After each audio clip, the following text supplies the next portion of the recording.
It's almost time to go camping, y'all. And you know you can't camp by yourself. You definitely need your partners to go camping with you, right? I got the Texans on Three Podcast host with me today. We're going to talk about the Houston Texans training camp. That would be so awesome.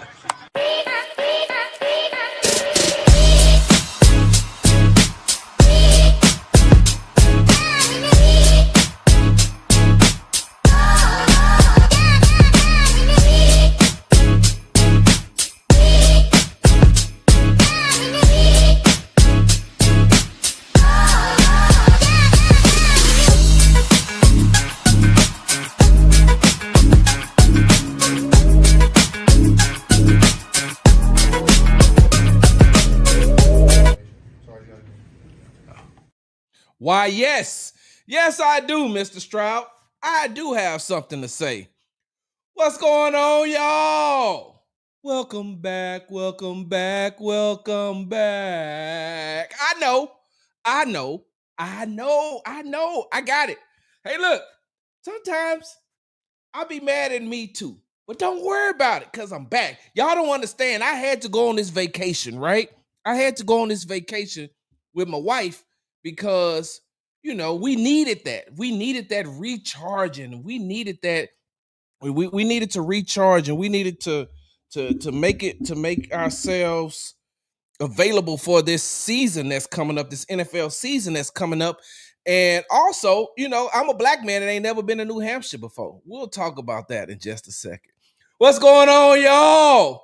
You're tuning into the Texans Happy Hour. I'm your host, Big Sarge. Make sure you follow me on the app formerly known as Twitter at Big Sarge Sports with the Z at the end. Follow me on the Tick and the Talk at Big Sarge Media. Make sure you're following me on Instagram at Big Sarge Sports with the Z at the end. Because you know we do everything for the gram. And make sure you subscribe to the Texans Tailgate Talk podcast and YouTube, all one word, Texans Tailgate Talk. Subscribe, because we getting ready to get down to the nitty gritty. That's a play on words with the nitty, but I'll tell you all about that in just a second. Don't forget, the Texas Happy Hour is sponsored by Hall Family Estates. They say you can't buy happiness, but you can buy wine, and it's pretty close to the same thing. Make sure that you go to www.hallfamilyestates.com. Black-owned business. And I say that because this is a brother that I've known since my college days, who I know who puts in the work. And side note, he's a guy who is really involved in the mental health community, trying to do his best to help and stay positive for everyone out there. So make sure you go to www.hallfamilyestates.com. He has all kind of wines. And what he shared with me is that he's about to start a cigar line. Look at that. Y'all give me a second because y'all know it's been a minute, so I gotta share this. Where you at, Sarge? There you go. All right. Let me go ahead and just bring my guest up. With me right now, I have 2/3 of the Texans on Three podcast. So let me tell you, before I even introduce these guys, man, oh man, let me tell you something. If listen, I know if nobody else supports me, the Texans on Three podcast is going to support me, and I make sure that I support them as much as I can. And these three brothers, and we're waiting on we waiting on Killer Cal to come on. Hey, side note, me and Killer Cal, we got some things that we need to talk about because he took something the wrong way the other day. That's the one thing I don't like about talking to people on social media, because the tone of what's being read sometimes come across the wrong way. And so we just got to make sure that's one of the things that we need to clear, because Killer Kyle is my guy. But we got Pat, we got Frank Nitty, we got the Texans on Three. Look, Texans on Three. Man. Podcast. And whichever one of you guys, Pat and Frank, whichever one of y'all want to go first to tell the people who you are and tell them about the podcast. Oh, okay. Well, y'all already know, man. It's Frank Nitty in the building. My guy Patton, man, aka the mailman, aka the streets, aka the draft guard. Hold on. As a matter of fact, I could let me bring a little of that draft guard into draft guard activated. Most definitely. If you know, man, my boy definitely he's tapped. I don't know where he gets this news from, but most of the time when he taps in on this Texans rookie stuff, some kind of way, it's like the draft ends up going some kind of way that he actually pointed. So that's the reason why we gave my boy that name. But yeah, man, it's good to be here. Appreciate everybody that comes and checks out our show. Man, we really appreciate, you know what I'm saying, like Sarge said, man, it's really true. It's true bantering over here that we do. It's not nothing fake. We support each other.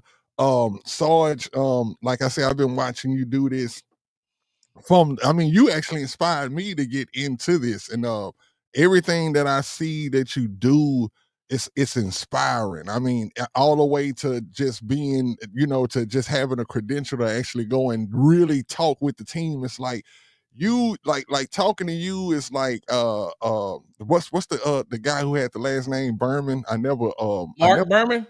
I never spoke with Mark, but talking to you, I get that feeling, you know what I'm saying, that I'm talking to somebody that's real deal, that's really, got boots on the ground. You ain't got to pull no fan out, but hey, they let you on the Carnival Cruise with them anyway. Yeah, they seeing what you do, man, and I love when I'm watching the Texans. I get a special feeling when I hear your voice ask a question. I'll be like, hey, that's the homeboy right there. You know what I'm saying?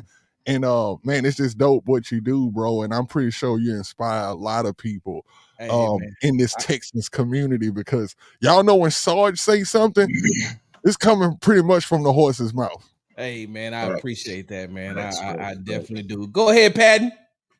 Well, yeah, Nitty gave me an introduction already, but it's me, live in effect, PAT, you know what I'm saying? Dude, I'm happy to be here, man. Like, I know we've been talking about doing this for a while, and now it's finally coming into fruition, so I'm ready to rock and roll, man. It's 5 o'clock somewhere, so. Hey, look, it is definitely 5 o'clock somewhere. That is the motto, you know what I'm saying? So, it's definitely 5 o'clock somewhere. Hey, but look, because I got to get up and I got a haircut appointment. I got to go to the gym and got a haircut appointment. I'm just drinking water right now, but don't worry. Don't worry. I will be back. Every morning, 5 in the morning. We got that crystal guys on deck. You know what I'm saying? For sure. Hey, look, man. Let me tell you something though. Before I get started, man. Before we get started, we're talking about the Texans. Man, I try to catch y'all's show as many times as I can, and also, I mean, AD has joined us, who is also the host of the H-Town Rundown show. I try to catch their show when it's on as well. And man, it's crazy because sometimes I'll be in the most awkward places, and I'll be like, "Oh, y'all on one time?" Because y'all do what, Tuesdays and Fridays at 7. It's 7, yep. 7, right? I was in the movies, and before the movie started, I was just going, and I seen y'all was on, so I clicked on it, and then I put in a couple of comments, and then I had to get out because the movie's about to start. But I do the exact same thing when it comes to that's love, man. We appreciate that, man. Because look, that's exactly what I do. Like whenever I see somebody, like I seen Stressins, shout out Stressins. I seen Stressins doing a show with what's name last night. As a matter of fact, man, I want to give a shout out to Figgy, man, because after that show, I was able to chop it up with Fig, man, personally. Yeah. And we're gonna be linking up, man. Fig a real cool dude, man. And I'm gonna tell y'all something. Yeah, a lot of us know already because we hear on the radio, we hear him, say raps from here and there from time to time. But man, y'all don't know. I promise you. We actually about to start working on some stuff, but that's neither here nor there. But I'm gonna say this: that dude is talented, man. I'm talking about Actually, I'm talking about for real. I told him, I said, I always knew you was talented, but I didn't know you was that talented. Like, dude actually got something, man, for real. So shout out Fig, man. Keep doing your thing. Definitely shout out Fig. And Frank, I see what you're doing. Pat, you see what he's doing, right? He's deflecting from him receiving his flowers by giving out flowers to everybody else. Don't get me wrong. Listen, I was on a show yesterday down at on KTSU, man, and they was like, "Hey, talk about yourself a little bit, Sarge." And I was like, "Man, I don't know how to talk about me, but I mean, if we're gonna talk, then I love me some me, so I know how to talk about me once we get going. I don't like to talk about me, but I can. But yeah, I see what you're doing, Frank. Yeah, But once you get me started, like, but anybody who knows me, if you know, you know, I'm very like, I'm one of those type of people. I'm humble, man. When people start shining light on me, it's actually more embarrassing than blowing my head up, pause. But at the end of the day, I appreciate it. You know what I'm saying? Because I know how I feel about certain people and certain things that they do, and it's just like gifts, right? I used to be a bad gift receiver. And what I mean by that is that soon as somebody would give me something, I would look around for something to give them. And what I realized is that I was taking the power away from the person who was giving the gift. Like you got to learn how to accept. And so that's what I learned. Like, okay, you got to learn how to accept compliments. And if somebody telling you something, you can't just be like, no, you got to be like, okay, I accept it and I appreciate what you said, even though it just made me bashful is all that does. But yeah, at the end of the day though, man, like you say, if you get me started, oh, I can tell you some stuff, man. I'm like this is in short, I'm like the Forrest Gump of the rap game. And hey, shout out Texas Tangents, man, because he on this stuff. And look, he always coming through checking out the show.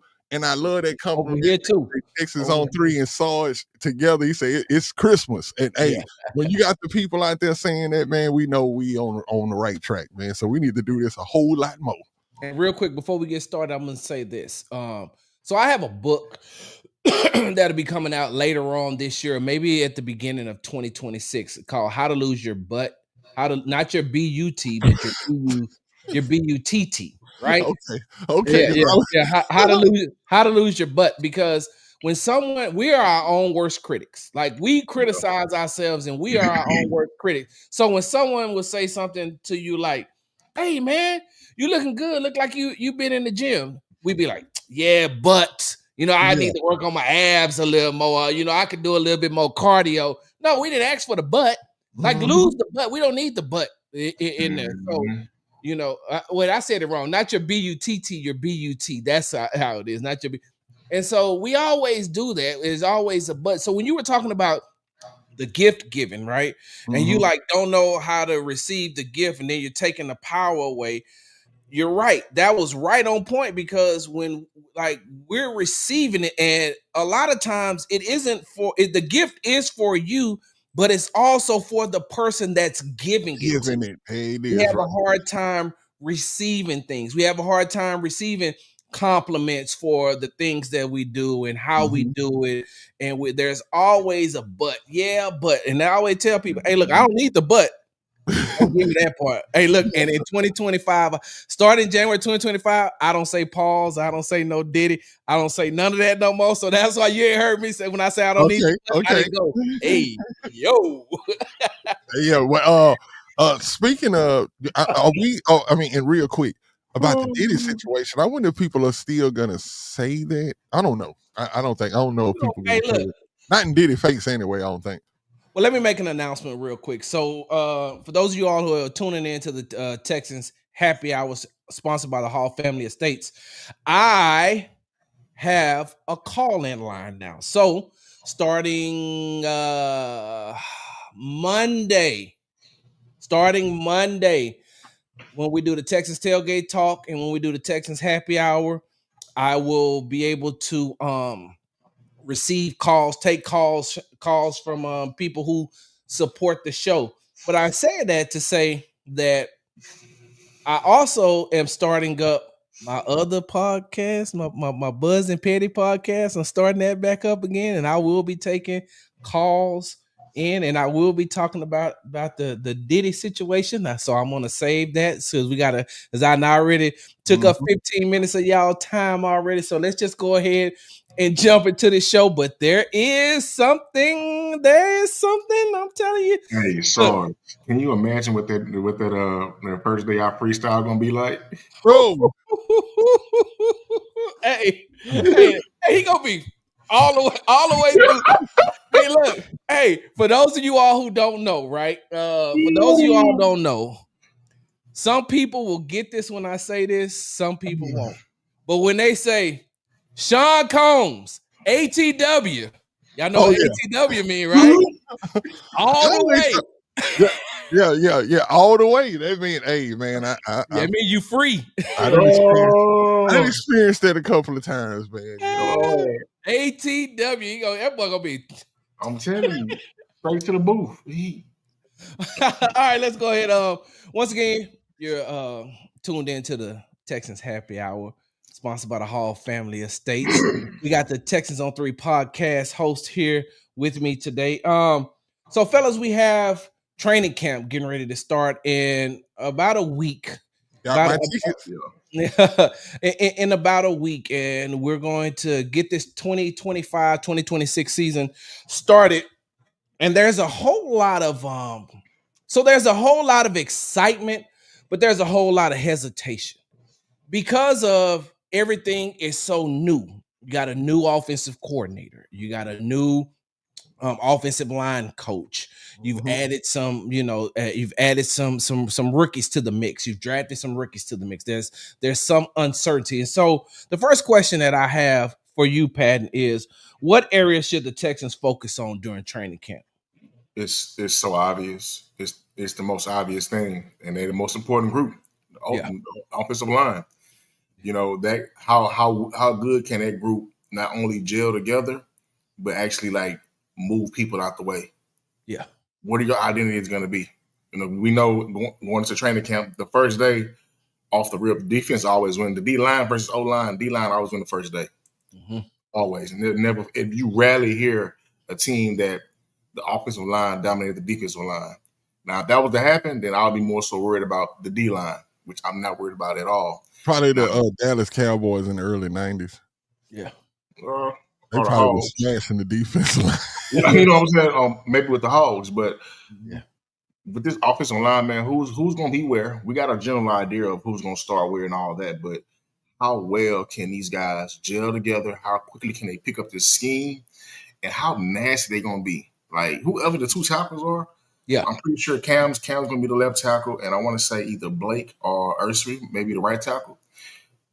How can they hold up against Daniil and Will every day at practice? Like, how good can y'all do? The interior, whoever the interior may be, how can y'all hold up against these monsters on the inside? So that's the biggest thing, like my glaring hole, like how good or how well can these guys and how quick can they get it together? I want to add to that too, Patton.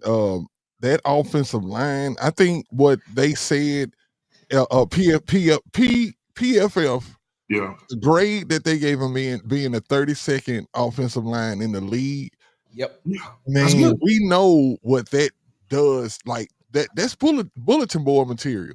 That's like CJ to me. That's equivalent to CJ getting told that he took the when he took the C2 test that he failed it, and he was gonna be dumb and he wasn't gonna be a good player. I think that that gave him a little power in his rookie season to go out there and be as good as he was. Like that chip on your shoulder, it always works. I think they messed up by giving the O-line a chip on their shoulder because they definitely not going to be last. And I think if you fall in the middle of the pack, that's still enough to win. And it just depends on the offensive scheme. And even though, the offensive line looked bad, I'm not going to say that it was the players. I truly, honestly believe, and I'm not just saying this, I believe that it was the scheme and it was the offensive coordinator and also the coach. I think it was too many mouths talking at one time. And I definitely think that we're going to see one of those kind of maybe, let me see how I can put this analogy. Okay, Wade Phillips, when he came to the defense, He and boy, I've been watching a bunch of old Texans games over the last few days, y'all. I'm talking about that's all that. If you go on my YouTube history, it's just all the shout out Bart Simpson. If y'all know, if you know, you know. Like Bart posts this a lot of old Texans games. I've been watching all of those games, and man, I just been seeing some things, bro, that just let me know, like right now where we are as an organization, it's about to go down, man. It's the culmination of it all. You know what I'm saying? So yeah.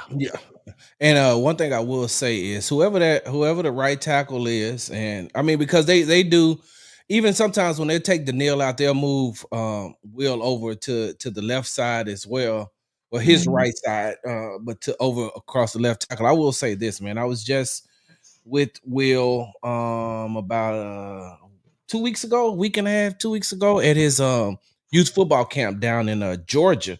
And one of the things I kept looking and I was like, man, Will he looks smaller, but he looks more like he looks fit and stronger. He looks like he's shed that rookie, that college rookie weight, and he's really like toned up. Like he's I don't want to say he's shrunk, but you could just see the definition. And when I was talking to his parents, his dad was like, the one thing that Will really took seriously in the offseason was his diet and his workouts. He said because he wasn't satisfied with the way that he looked or that he played last season. And so that's why he takes that. And, his mom calls it that adult maturity and took it upon himself to do, because his dad was like, hey, I don't tell him nothing no more. It's him. He's doing what he's doing. And so Will just looks, and from watching him in OTAs, of course, and watching him during a mandatory minicamp, you could just see some of the things. He just seems like he's a little bit quicker. But I say that to say this. So I don't totally agree with PFF because they can be, they're clickbaity, right? They look for clickbait, they're rage baiting. So I get it. But I don't want to say, for me, I'm going to be honest with you. Uncertainty. And we talked about this when I was on you all's show, and I've talked about that here before, is like the only thing that I'm certain of when it comes to the Houston Texans offensive line is that Titus Howard is going to be somewhere on that line. Like, I don't know if it's going to be a right guard. I don't know if I don't know if it's going to be a left guard. I don't know if it's going to be a tackle. I don't know where it's going to be, but Titus Howard is going to be. So that's the one certain thing. And then I'm starting to look at these other things, and I'm saying to myself, okay, I trust Jared Patterson at the center position, but I also know that Juice can play that center position if need be. I don't know what's going to happen with Cam Robinson, and that's a big question mark for me. Cam Robinson and Blake Fisher is a big question mark for me because Blake Fisher doesn't look like an offensive lineman. And I know gone are the days where you got these big offensive linemen. I think, Pat, you mentioned earlier, like the Hogs, and, the Hogs average that much weight, across the line or whatever the case may be. Big boys, man. But he looks more like, so when Kenyon Green came back last year after he had missed a year off injury, when he came back, one of the first things I said was, hey, man, you look like a tight end. You don't look like an offensive lineman because he had lost so much weight. Blake Fisher looks that exact same way. His frame looks too small to be playing a tackle position. And I'm saying to myself, I seen that too, Sarge. I'm not gonna lie. I seen it when this was when they were just walking out onto the field, and I didn't say it out loud, and I didn't hear anybody else say it. But you saying it now, I got to agree with you. I seen that, and I was like, that looks a little weird. Like, he looks small, and I'm watching, because I follow him on IG, and I be seeing the picture, and I was like, bro, you gotta eat. Like, he has to put on some weight, because I mean, imagine what's going, when he has to go up against, players on that Tennessee Titans defensive line. They got some big boys over there by that time. So because I'm a huge I believe in Blake Fisher. I honestly and truly, I'm a huge Blake Fisher fan, and I believe that he has what it takes, the fundamentals And I know that a lot of people's like, oh, well, he last season. I was like, but he was a rookie last year, so he was getting tossed around or whatever the case may be. But Patton, am I wrong for saying that about the uncertainty like Cam Robinson, and when it comes to Blake Fisher and Ursery, I think that he'll be good, but he's also a rookie that has to learn the game. And then you throw in the other guys that they got in the free agency that they brought in, and I'm like, how is that going to blend together? So you're not wrong. Me personally, I wasn't high on Cam Robinson, but I understood the signing. I understood it. You need somebody that can plug in and play until the guy you drafted, until the guys you got, until you figure it out. I know he can play at a high level. He's proved himself. Now, the guy that I would like, if he's one of these, Trent Brown. Trent Brown is a guy that, if healthy, can be all pro. But that if is so damn big. Now, he's hurt now. The best thing he can do now is he's coaching the guys on the sideline, kind of coach them up and teaching them things like that. So he's more of a sideline coach at this point right now until he gets back healthy. Yeah. Do you remember Chris Clark when he used to play for us? Number 74 as a tackle. Oh yeah, man! I've been seeing him all these old games. Chris Clark, he came from Denver. Remember? Yeah. Remember, he was one of the Kubiak guys brought in, and for some reason, he kept on ending up on the field. I don't know if Dwayne Brown was getting hurt, but he always ended up starting. And when he did, he was actually pretty good. O'Brien era, he overlapped it. Reason why I bring him up is because looking at Blake Fisher, both those guys kind of like body wise. Chris Clark wasn't a big guy, but he was solid. Not no all world tackle, not finna shut down just one side of the field. It's not happening. But he's gonna give you what you need. He's gonna give you enough time for you to get the ball out. And I feel like with Blake, I'm not worried about it for our size go. Like we're in the game now where everybody's really smaller.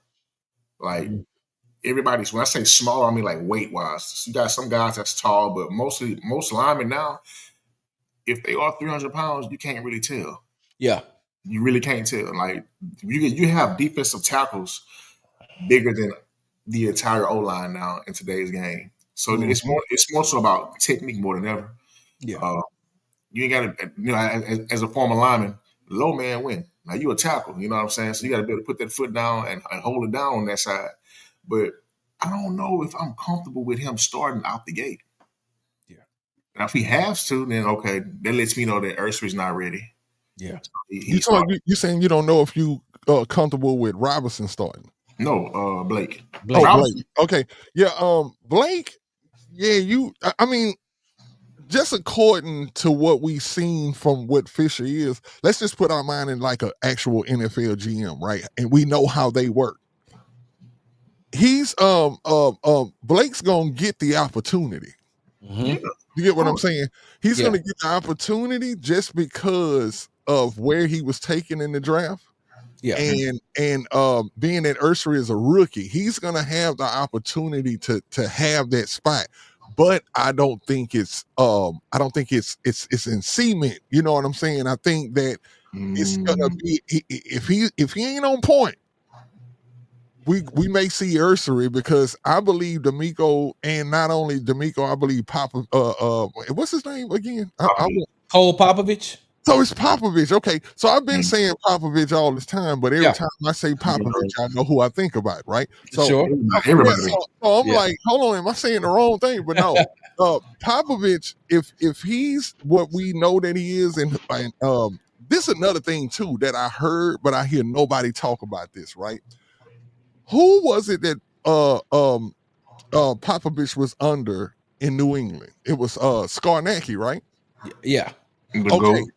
Isn't Skarnacki with our team now? I want to say he's retired, I believe. He's retired? I thought they brought him on. I thought once Popovich came on, I thought Popovich brought him on in some kind of role.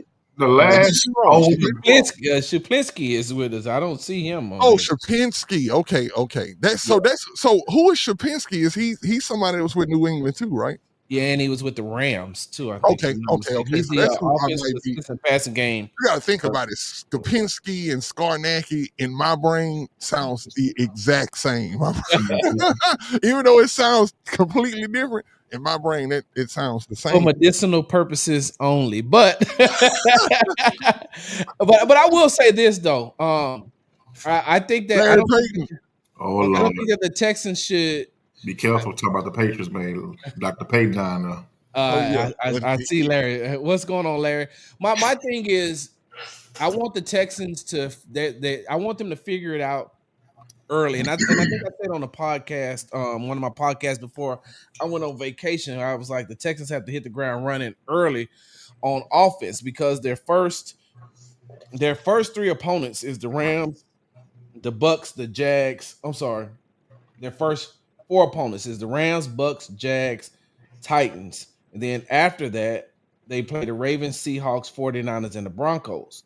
And so Ooh, what a season.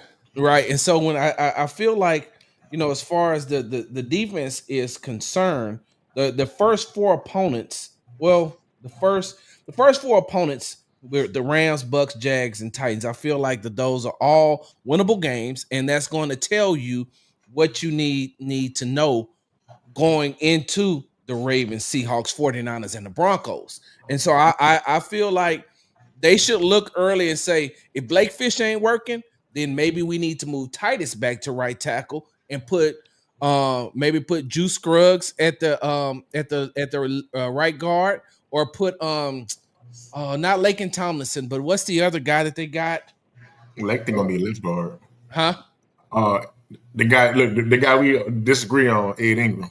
Ed Ingram, yes. Mm-hmm. Ed Ingram at the right guard. Throw him in there and just see what you got. But you don't want to. I feel like this is a season that the Houston Texans can't play around and keep experimenting with and seeing what's going on with this, what's going on with that. But the biggest thing for me, and so Patton, you say the offensive line as far as training camp concerns and what you want to see them work on.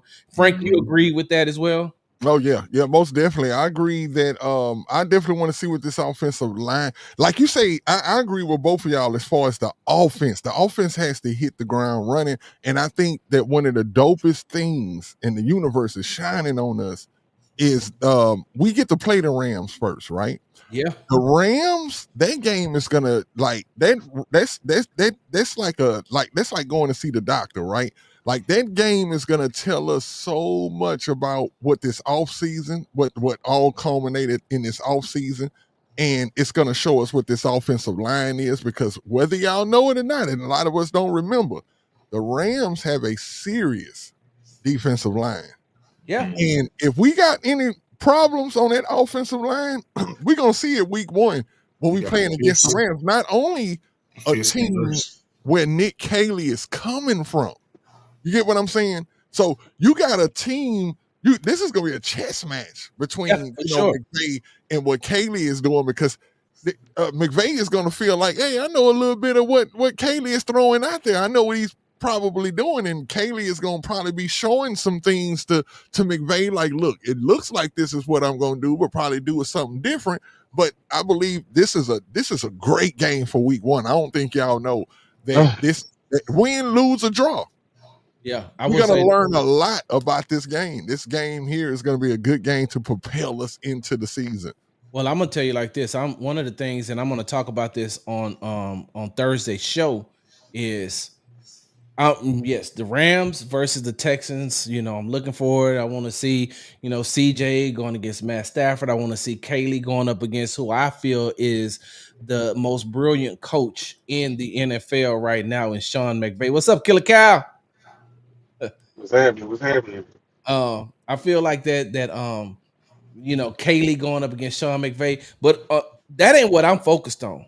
I'm focused on, I think I might be watching two players who at the end of the season, if they both stay healthy, are going up for Defensive Player of the Year in Will Anderson Jr. and Jared Verse. So I'm going to dive into that a little bit more on Thursday's show. That's what I'm going to be looking at. But training camp concern, one of my biggest concerns is the health of Christian Harris. That is one of my biggest training camp concerns, and that's what I want to see. And even if he's healthy, where are you putting him? Because right now, just based off of last year alone, based off of availability, Henry To'oTo'o is beating him out. Henry To'oTo'o is the starter right now because of the uncertainty of what Christian Harris is going to bring. And you don't know what he's going to bring coming off this injury. Last time we seen him, Christian Harris looked great, but then Henry To'oTo'o came and duplicated the same season that Christian Harris had the year prior. And so it may be just one of those things where, hey, put a linebacker next to Azeez with D'Amico Ryans coaching him, and they're gonna take him to. Now I don't know if Jake Hansen can do that, but D'Amico does, man. They speak big on Jake Hansen though, man. Last year they were saying like if all else failed and they had to bring Jake Hansen on the field, he was somebody who was smart enough to play all the positions. Yes, he is. And D'Amico had like super trust in this dude, but he didn't really have to lean on him like that. And I just want to say this too. He did that's a good point. The Green Bay game. It's a good point what you're bringing up about Christian. And I want to just say this real quick, and then I'm gonna get off of it. I've been watching the NFL for over 25 years, over 30 years. And I just want to say that I've never seen a team handle an injury like this. Number one, right? Well, the Astros. You see, the Astros. When you normally see stuff like this happen, it's normally the quarterback, something where you don't want to give all the true what's really going on out there. You know what I'm saying? Yeah. But this is weird. Like with this situation with Harris, it's almost like the team was keeping it secret. They didn't want to tell totally what was going on. But once we actually got to see that he was missing most of the season, right? This is like around week 8, week 9. We like, damn, it don't seem like he coming back. They still wasn't just straight up honest with us. And it's like right now, that's what confuses me. And I want to ask all three of y'all this. What do y'all think is up with the way that the Texans, number one, handled his injury? And do you think it was a mistake? Do you think something happened wrong in there to where this is why they being so hush mouth about it? Or what is it? Because I've never seen this, especially with a player that's not like the best player on the team. Kind of like what the Astros are doing with Jordan and what they did with Kyle Tucker on last year. Yeah. Keeping it. Go ahead, Pat. Going back to last year, I said, like, this is my whole thing. When they said it was a calf injury, I immediately assumed he tore his Achilles. And, with that injury, you got to have surgery. I'm going back to this is last year when I said this. I'm like, dude, there's no way in hell if you tear your Achilles. Like, I feel like they mishandled him how they did with Kenyon. When he, I think it was pectoral, he tore his pectoral in the Saints preseason game. Yep. Like, if you know there's something wrong, right? And I understand this is gonna piss Dr. Payton off, but going by the New England way, certain injuries they keep under wraps. You're not gonna know what's going on, and I'm fine. I'm completely fine with that. However, if it's an Achilles, dude, like we're in a day now where medicine is at its peak and it's only gonna get better. There's no way in hell you sit around and that's the injury that you're trying to wait for it to heal. Because I understand once you tear it, you can't have surgery immediately. The swelling has to go down. So it's going to take 3 to 4 days after that. But this happened in the first day of training camp. Then you wait around, then you bring him back. He plays one game, full game. The next game, you don't even see him. Like the rest of the way. It's very, very weird. Like, I truly strongly feel like it's an Achilles injury. There's no way around it. Yeah, and it could be. And let's go ahead and get Killer Cal up in here. Killer Cal, before you answer Frank's question, the question on the board right now is: what areas should the Texans focus on during training camp? And welcome to the show. Appreciate it. It's been a long time. I should have left you. Hey, it's good to for see y'all you. Don't understand that. Step two. Hey, appreciate it, man. The obvious answer would be the offensive line. That's like, you know, that's the obvious answer. But I really think that the wide receiver, not the wide receiver room, the receiver room. The receiver room is very important because we actually don't know what type of offense that Nick Caley is going to run. And listen to you guys earlier when Nitty said that McVay is going to have a idea Caley may run. I think it may be a little bit different. Now Caley can spread wings a little bit more. Like when you're a student studying the master, one thing if you ever read the book 48 Laws of Power by Robert Greene, the first law is never outshine the master. Never outshine the master. So there are things that Caley knows that like Sean McVay is a great play caller, head coach, but he's not perfect. And he can tell you things that he needs to improve on. When you're a student and you're sitting in those back rooms all the way from New England and with the Rams under Josh McDaniels and now McVay, it's more like a gumbo. Like I love to cook. And I can look at you throw something together and I say, man, when I cook that, I'm just going to add a little more oregano and some more cayenne. I'm going to put my little something on it. Yeah. But I'm going to respect you while you invited me to dinner. I'm not going to say, hey, man, this is what you need to do. So you got to sit back. And Sarge, I think I was telling you about when we was talking about the offensive line room like months ago. And I made the analogy about going on a new job or being in the military, and you understood the military part of it. You got to sometimes just shut your mouth.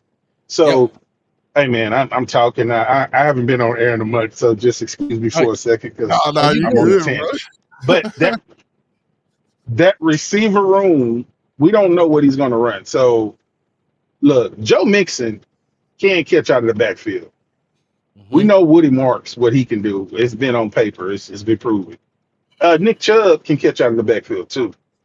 That tight end room is one of the biggest question marks. What Dalton Schultz do you get? Last year, we got an uninspired Dalton Schultz.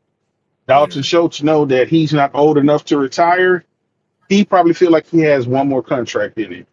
Yeah. So you're going to see a notch being kicked up. When we look at my other favorite tight end, a lot of people don't like him, and I'm slipping his name right now. Number 9, he always stay hurt. Y'all know what I'm talking about. Who? Brevin Jordan. Yeah, Brevin Jordan can play a huge role on this team, just for speed alone. Yeah. Now I know there's a particular guy we saw him pop up earlier, little slug. There's a particular guy that's not particular about Brevin Jordan, but that type of speed that he has, man, I think you're going to be able to see something. So that receiver room, because you got two rookies, Noel and Higgins. Yeah. You think Barrios and Watson, when they signed here, they looked at the room and say, well, they already got their 6, so we're training camp bodies. They coming to win. You think John Mechie and Hutchinson think their jobs is 100% secure? H2 to no. They know they got to work. So that receiver room is going to be up for competition. Yeah. And Barrios can kind of break himself through because he's Barrios and I think Watson, they play special teams. And one thing about the Texans is they respect Frank Ross. For sure. Frank Ross is 1/3 of that whole entire machine. And if Frank Ross say, hey, man, this is one of the guys that I'm leaning on. Hey, y'all got 4 wide receivers. Yep. Hey, one of these two, one of them got to go to me. So that's what made Mechie Hutchinson like, hey, it's going to be really serious. So that's the things. Just take a close look at that receiver room, not the wide receivers, the receiver room. Yeah, and you know what that leads me to the next question, because that was going to be the second question was, what are the realistic expectations of the receiving corps outside of Nico Collins and Frank? What do you think it's going to be? I think that the wide receiver room is going to be almost, it's what do they call that when you have an embarrassment of riches? I think that right now, especially what Cal said, I'm gonna piggyback on that. When you look at who's supposed to be on the outside looking in, those guys ain't finna bow out gracefully. Yeah. These guys are not just gonna be like, hey, you know what? Okay, the rookies, y'all done got Noel and y'all got Higgins. They looking, number one, those veterans are looking at those rookies as just as what they are, rookies, number one. And they're gonna come in and they know that this is a professional league. This is the National Football League. This is professional. I'm a veteran. I know how this thing go. I can beat you out probably just on savviness, just on knowing certain things, being able to plug and play me right now.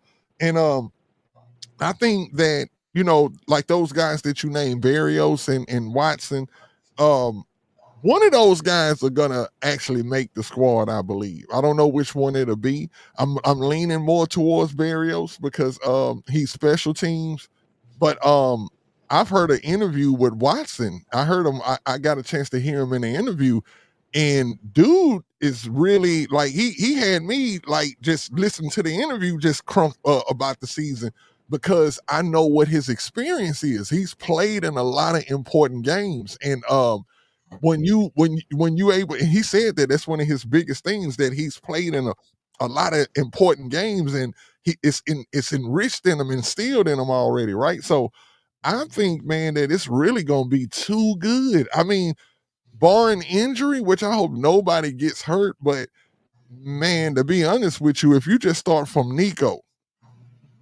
Kurt, Higgins, Noel, Mechie, Hutchinson, I even feel like those guys got a spark. Something they're gonna come in a little. We always talked about Hutchinson on our show. We always talked about him and his little bros getting drafted to a team where he already is. He is in no shape or form ready to leave. He's not willing to be cut. I think we may see a man playing with his hair on fire, and I know y'all heard that before. We may see Hutchinson just turn into a totally different beast, but I'm gonna just tell y'all this, and I'm gonna land with this. Be prepared, because when you have a wide receiver room like that, be prepared to possibly, see somebody go somewhere else, and they just blow the roof off of wherever they go. Because when you got good players like that, somebody's gonna leave and somebody's gonna be good. So be prepared to see somebody in another uniform and you be like, man, I wish we could have kept them, because that's the type of problem that we have, which is a good problem. But just like DQ said, Higgins, he's my favorite. He's the one who I'm looking for. I know everybody's like, I've seen somebody say that he's gonna be Shroud's favorite target. Negative. Shroud's favorite target is Nico Collins. Yes. Don't get it twisted. Nico is his boy, but to have two Nicos on the field, believe me, Higgins is gonna get his fair share of balls, and I wonder if you know what I'm saying, he will get that 1,000 yards. I think he'll probably end up with 800 somewhere like that. Higgins? Yeah, Higgins. I think he'll break the rookie receiving. Isn't it like 700 and something yards that Tank Dale holds right now? I think maybe I can look that up. I think he'll break that. I think he'll break that rookie receiving record. But other than that, though, y'all, I'm gonna land right there. But yeah, I think we have a too good wide receiver. And whatever we end up with, that whatever 5 or 6 that we end up at the end, it's gonna be good. But somebody's feelings gonna be hurt. What about you, Pat? How do you feel that outside of Nico Collins, that wide receiver core is going to be? Well, as of right now, I hate to say it, but I feel like Mitch is the low man. Like, he's had a lot of time to develop, and he has receiving record. But other yeah, I feel like Mitch is gonna be the low man. If anything, I feel like if they're gonna force him the ball in preseason, and I feel like they're gonna try to raise his stock in order to trade him and get something for him. Yeah. The thing with Watson, man, he's always hurt. he's one of those guys. He's good to have around. He's very knowledgeable, and dependable, but he's always hurt. Now with Berrios, He coming off injury too, right? yeah, both of them are. Both of them. Now Berrios is more so special team ace. You know how Frank Robinson loved those. He loves the special team guys. But we also just signed a cornerback. Did you say Frank Robinson? I did. Yeah, it's Frank Ross, but I know why you said that though. Thank you. My bad, Frank Ross. But we just signed the cornerback. He was here with us when we had Lovey. I want to say Tremont Smith, I believe. Mm-hmm. Was it Williams? No, it's Smith. Yeah, Tremont. Yeah, he's a cornerback, but he's also a guy that can return the ball as well. Now, you don't out the gate, you don't really want Noel returning punts because I'm pretty sure they're going to work him in on offense. But he's going to be there, and if you need him, he'll be there. But your main guys, 12, Kurt, Higgins, Noel. I'm willing to put money on Hutch making his team. Like Hutch has showed from time to time that he's very reliable, you know. But of course, last year with the offensive line, how bad the line played, CJ was running for his life. So, and Hutch came up a lot of times when CJ was on the move. You know what I'm saying? They're looking down the field. Now, those are my 5. That 6 receivers going to come to between Berrios and Watson. I don't think Jared Wayne makes his team this year. I just don't see it. And it's crazy because I feel like if once Jared Wayne gets away from this team, and it is nothing against the team, they just have too many wide receivers, he's gonna go somewhere and shine. I feel like, you know what, if Jared Wayne went to the Green Bay Packers, he ball all day. If Jared Wayne went to the Packers, he would ball. Green Bay, I would say either Rams, the Raiders, even Denver. Yeah, Seahawks could use him. Definitely Denver, because Denver only got one wide receiver. Hey, and you know what? Tennessee could use him too. And no joke, you hit that right out the park, man. Jared Wayne is one of those guys that, you know, for people who know ball, pause. Yep. We know, like, that dude is really he could be a dynamic receiver. And just so, you know, I know a lot of people is mad about what happened to Tank Dell, and we need to touch on Tank Dell too, pause, before we get off the wide receivers. But what happened with Jared Wayne, would y'all believe me if I told y'all that you know, Tank is very enthusiastic. Tank played cornerback on that pass, if y'all want to believe it or not. I broke that. You know what, Frank? One of the shows I did previous before I went on vacation, we went and I pulled the play up and I watched it and I showed it to her because I think it was AD and I were going back and forth about it. And I was like, but what did you want Jared Wayne to do? It was, I think the ball was going on that play, and CJ manipulates that. CJ manipulates the way that both of those receivers end up in the same place. It's not CJ's fault, but they were reacting to what he was doing because he was reacting to getting out of the pocket. Exactly. And I think that ball, for real, y'all, I don't know for a fact, but I think that it was for Jared. And I think that Tank, being how enthusiastic he is, because I done seen other wide receivers do this for other teams. When they just see the ball, it's just go get ball. And you end up just running over there and you making the play, but at the same time, you in the wrong place at the wrong time. And if you look at it, one of them had to be in the wrong place at the wrong time. I think Jared Wayne was where he was supposed to be. And the reason he jumped into Tank's legs, everybody that don't know, he was actually going for the ball. And Tank just happened to be right there, and he just caught that force going that way. But yeah, I really do think because some people tried to tell me that, well, Jared Wayne should have yielded to Tank Dell because Tank Dell is the better wide receiver. And I was like, how is he supposed to know where Tank was? If you look at the play, he's not even paying attention. Well, he should have been looking at his peripheral views. He's looking at CJ. CJ's in trouble. And when CJ gets in trouble, now they run the scramble drill. And that's how they ended up in the same place.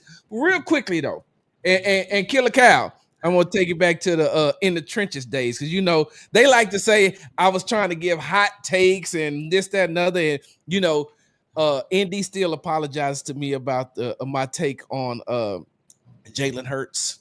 You remember what I said about Jalen Hurts is going to be better than Donovan McNabb, and they called me crazy, and now he's a Super Bowl champion, right? Mhm. 2 times. That's neither here nor there. Yeah. I want to give you all a take, right? And Kyle, I want you to go first. I'm going to give you all a take, and you tell me what you think.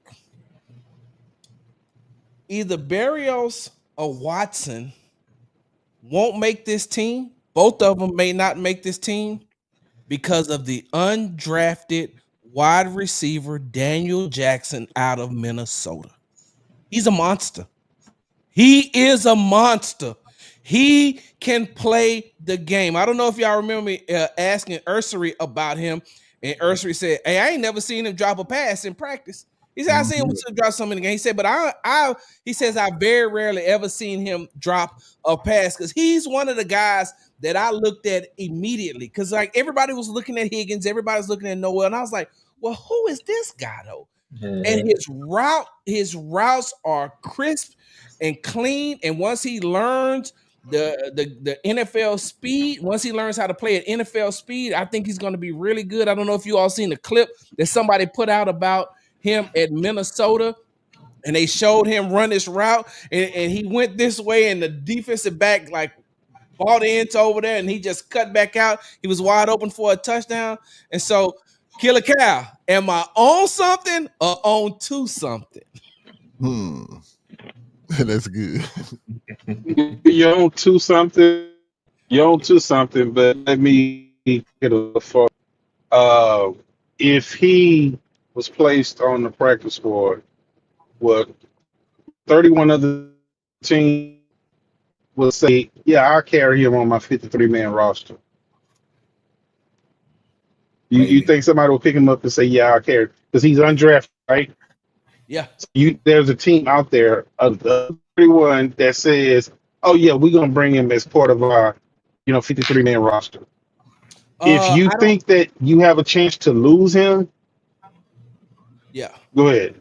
Yeah, I was just about to say that I think that, and one of the things I can't wait to ask Ben McDaniels about once training camp starts is about him. I think he's one of those guys that you put on the practice squad and keep him there, especially with the injury history that the wide receivers tend to suffer throughout the season. And you don't know what you're banking on Christian Kirk, staying healthy, and you're banking on these other guys staying healthy. Excuse me. I mean, remember you lost Nico for 5 games last year. I think he's one of those guys that you stashed on the practice squad. I got a question for you, Sarge. Right, that was the basis of my. That was the basis. Hold on 1 second, Patty. That was the basis of my question. If the Texans will pick up and carry him on the 53, which I don't think will, then because of the experience of Watson and Berrios and what they're able to do on special teams, either one of them there make it, and the Texans will stash him. But no, I think the guy has some future potential here. One thing that I looked at, and I looked at his tape, is he runs crisp routes, but he lacked today's NFL explosion. And I'm gonna throw a name out there, and this is gonna go way back. Anybody remember the white boy wide receiver for the Seattle Seahawks? Largent? In the 80s. Steve Largent? Yes, sir. Yeah. Hall of Fame. Ran a 4.7. Ran a 4.7 and could run any route and separate just of routes. If and him and CJ get on the same chemistry level, yeah, he'll be something to deal with. Yeah. Pat, you had a question before we went to the last subject? Yeah, real quick. I don't think Tank could come back this year, and if it was possible, I wouldn't do it. But let's say he will at some point, he will return. Let's say he comes back next season. Mm-hmm. What do you do with Christian Kirk? Do you re-sign him or do you let him walk? Is Christian Kirk on a 1-year or 2-year deal? 1 / his contract. Nah, I'm not bringing Christian Kirk back. Not if I'm getting Tank back. I just that'll be our I thought Christian was on a 2-year deal. that'll be our. That's what I thought yeah, too. I thought he was on a 2-year deal as well. Nah, we got him in a trade because they was trying to save money in Jacksonville. So we picked up his contract, but it's only 1 year left. So it's kind of like we're in the same situation with Diggs. It's like a 1 year rental.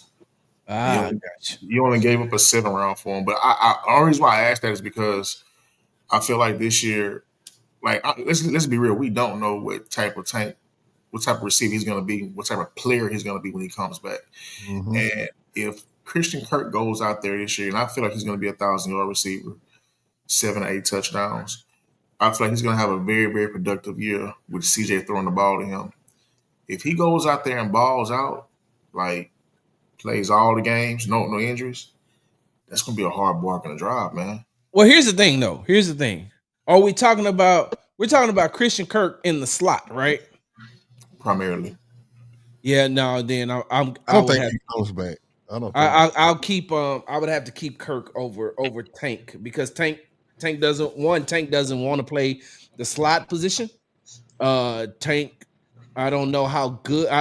No, let me take that back because Tank is a very good wide receiver and he can play the slot, but I don't know coming back off that injury and the amount of because in the slot you're gonna take some hits. You got to make cuts. You don't know what that leg is going to do, how strong and healthy that leg is going to be after a year of sitting out, and you got to regain that strength. And Tank is also going to have to put on more NFL weight. And so how much adding that NFL weight on his body while recovering from that will help him in the slot? And that's that's a good question because at first I was thinking, no, because I'm still going to put Tank on the outside because I got Christian Kirk on the outside. Then I realized I forgot they drafted Higgins.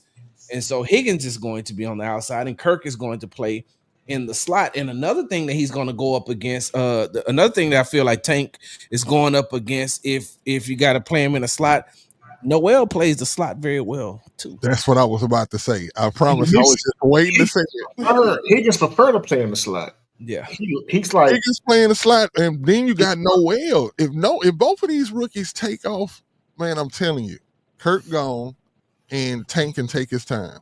It's a good problem to have. Take his time. Yeah, it's a good problem to have. But I want to just say this real quick. Tank, this is why I wish we would have picked up Tyler Lockett. I wouldn't have been mad if we would have. But Tank needs to spend an off season with Tyler Lockett. And I like Tyler Lockett because Tyler Lockett knows how to protect himself. This guy is one of the most Tyler Lockett literally knows how to catch a ball in the middle of the field and say, "Hey, he's going right down. I'm going down." Like Mary J. Blige. Like, look, he needs to. That's what Tank needs to. Tank's a dog. Don't get me wrong, but sure. Tank, you little man, and you have to start protecting yourself. So when you start catching these balls and stuff, because there was a lot of times I seen Tank catch passes and literally get dumped on his head, and jump up. I'm talking about he jumping up, he throwing the first down, but the whole time you're thinking like, man, they are manhandling you out here, bro. Like he's so tough though. He's tough. Yeah, he's what they say, Florida boy. He's a G. Don't get me wrong. He's a gangster. He got shot and came back, and this is the reason why I think that we can't, count Tank out for this year. Like, we liable to see Tank come back for the playoffs or maybe even week 17, catch a touchdown, whether it's at home. I don't know if the last game is at home or on the road, but man, Tank scores a touchdown, man, and the team goes up. This is type of morale. When you have a team, just like when you're in the Army, you have to have morality. You know what I'm saying? Yep. Those are the things that build morale on a team. Like, just seeing Tank there, because I heard that there's nobody up there at NRG more than Tank right now. Tank is there every day. Tank is working. Now Tank is trying to get right for this year. And y'all heard the man when he said on social media. Say he coming back. So I just want Tank to take. It's one of those things where I'm like, Tank, you don't let your mind and your heart overtake the physical aspect of it. My bad, Cal. What you was about to say? How many wide receivers are normally active on? How many are that we are normally active? I think we keep 6 or 5. Well, you got to think about Kaylee's offense. Think about Kaylee's offense. How many is he going to run? A lot of tight end sets. So is he going to be carrying, two maybe 3 ends in game? So the reason why I asked that is if Higgins and Noel is having a very legit rookie 3 and 4 wide receiver type year, like let's just say both of us are on, a little bit past 5 yards, 40 plus catches and 3, 4, 5 touchdowns. Which one of them you go inactive just to write the story and take the here? Hey, these guys played 17 games and now it's the playoffs. Now it's time to cash in. Hey, that's why you heard me what I said earlier, Killer. Hold on. Cal, you have some connectivity issues. Like a mother. Well, you got that ping going on. It's ping. Let's take a ball. Hey, Cal, Roger Troutman. Cal, you might have to step. Hey, look, drop down and come back. Back up. Drop down and come back, Cal.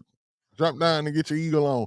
Cal, I'm gonna remove you and then come back. And then I'll bring you right back up. I'm gonna remove you, but use the same link and come right back. Yeah, because you done froze up, Cal. Yep.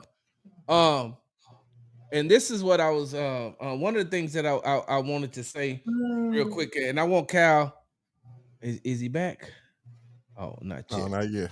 Okay. I don't so, and I understand what Kyle is saying. Kyle was saying that, how many tight ends is Nick Caley's offense going to be geared around more tight ends, and he may need more of those tight ends for the for the sets that he wants to run, especially if they're going to run Joe Mixon, because Patton, if I'm not mistaken, they're moving away from that zone blocking scheme, right?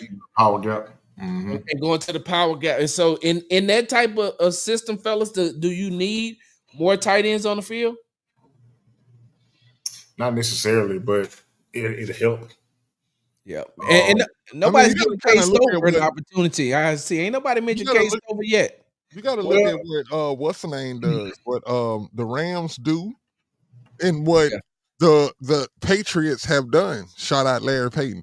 What the Patriots have done and what the Rams have done, they definitely run a 2 tight end set. Sometimes you'll see that 3rd tight end that you'll be like, who is this guy that you normally see the strange last name, but yeah, you'll see that 3rd tight end out there on obvious run plays sometimes. But I think what we're gonna see is that New England kind of thing where you might see you have 2 tight ends, one that's more geared to actually running routes, like Aaron Hernandez, right?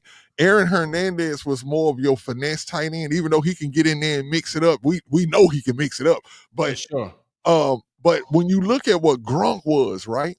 Gronk was actually the blocking tight end that just happens to be able to be dynamic in the passing game as well. And when you look at what the Texans have, who is that tight end right now? And the only person I can say is Cade Stover.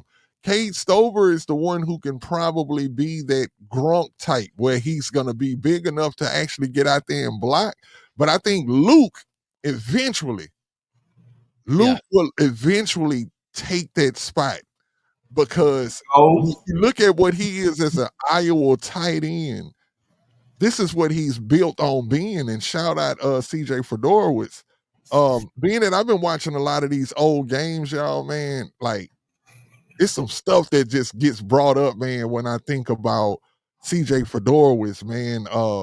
CJ Fedorowicz. It's sad. Lord. His career is sad, bro, when you really look at it, because dude was a good tight. I'm talking about, we were seeing flashes of tight end greatness, right?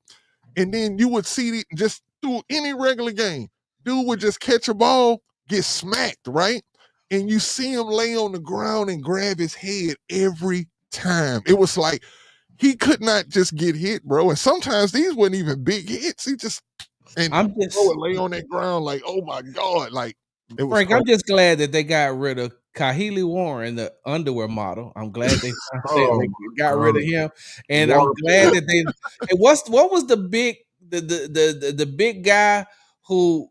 Oh, when he was on the field, he was productive, but he couldn't stay on the field. The tight end, big country, huh? You ain't talking about fails, are you? No. I'm talking about from last year. Productive. Last year. Oh, last year. Oh no, that was my guy. We call him Quentin Tarantino. Yeah. Toriano. Man, I wanted to see Quentin Toriano do so good because he's actually. What's the last play that we seen him make was against Chicago in the Hall of Fame game, or was that Pittsburgh we were playing? Last thing I seen him doing was packing up a garbage bag, so I have no clue. Oh my goodness. Hey, look, no, I saw him make that play against, I think that was the preseason, the Hall of Fame game. It was the preseason in the Hall of Fame game. And I think he scored a touchdown. He was up, jumping up and down, hooping and hollering. Yeah, and when you looked at his physicality, I say, "Ooh, it looked like Chicago, right? In Chicago." Yeah. I say it looked like he's about to be what we wanted him to be, and bro just cannot stay healthy, y'all. Like, big shout out to Toriano, because if he was healthy, bro was gonna be a beast for us, man. I'm telling you. Listen, CJ Fedora was cousins to Troy Aikman because of all the concussions he had.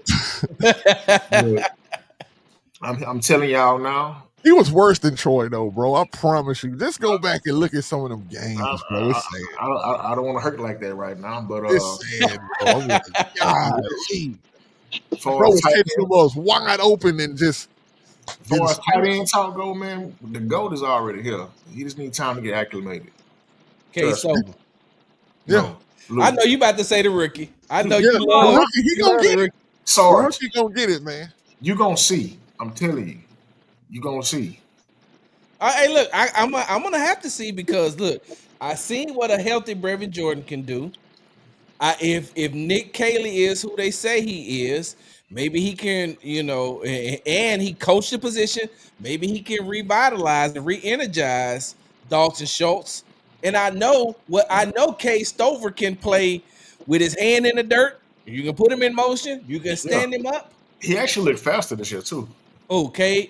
Yeah, look a little faster. Yeah, right. And so I'm like, we're gonna see. They got a lot of tight ends, and look, we're gonna see. Welcome back to the show, Killer Cow. Hey, look, you tune into the.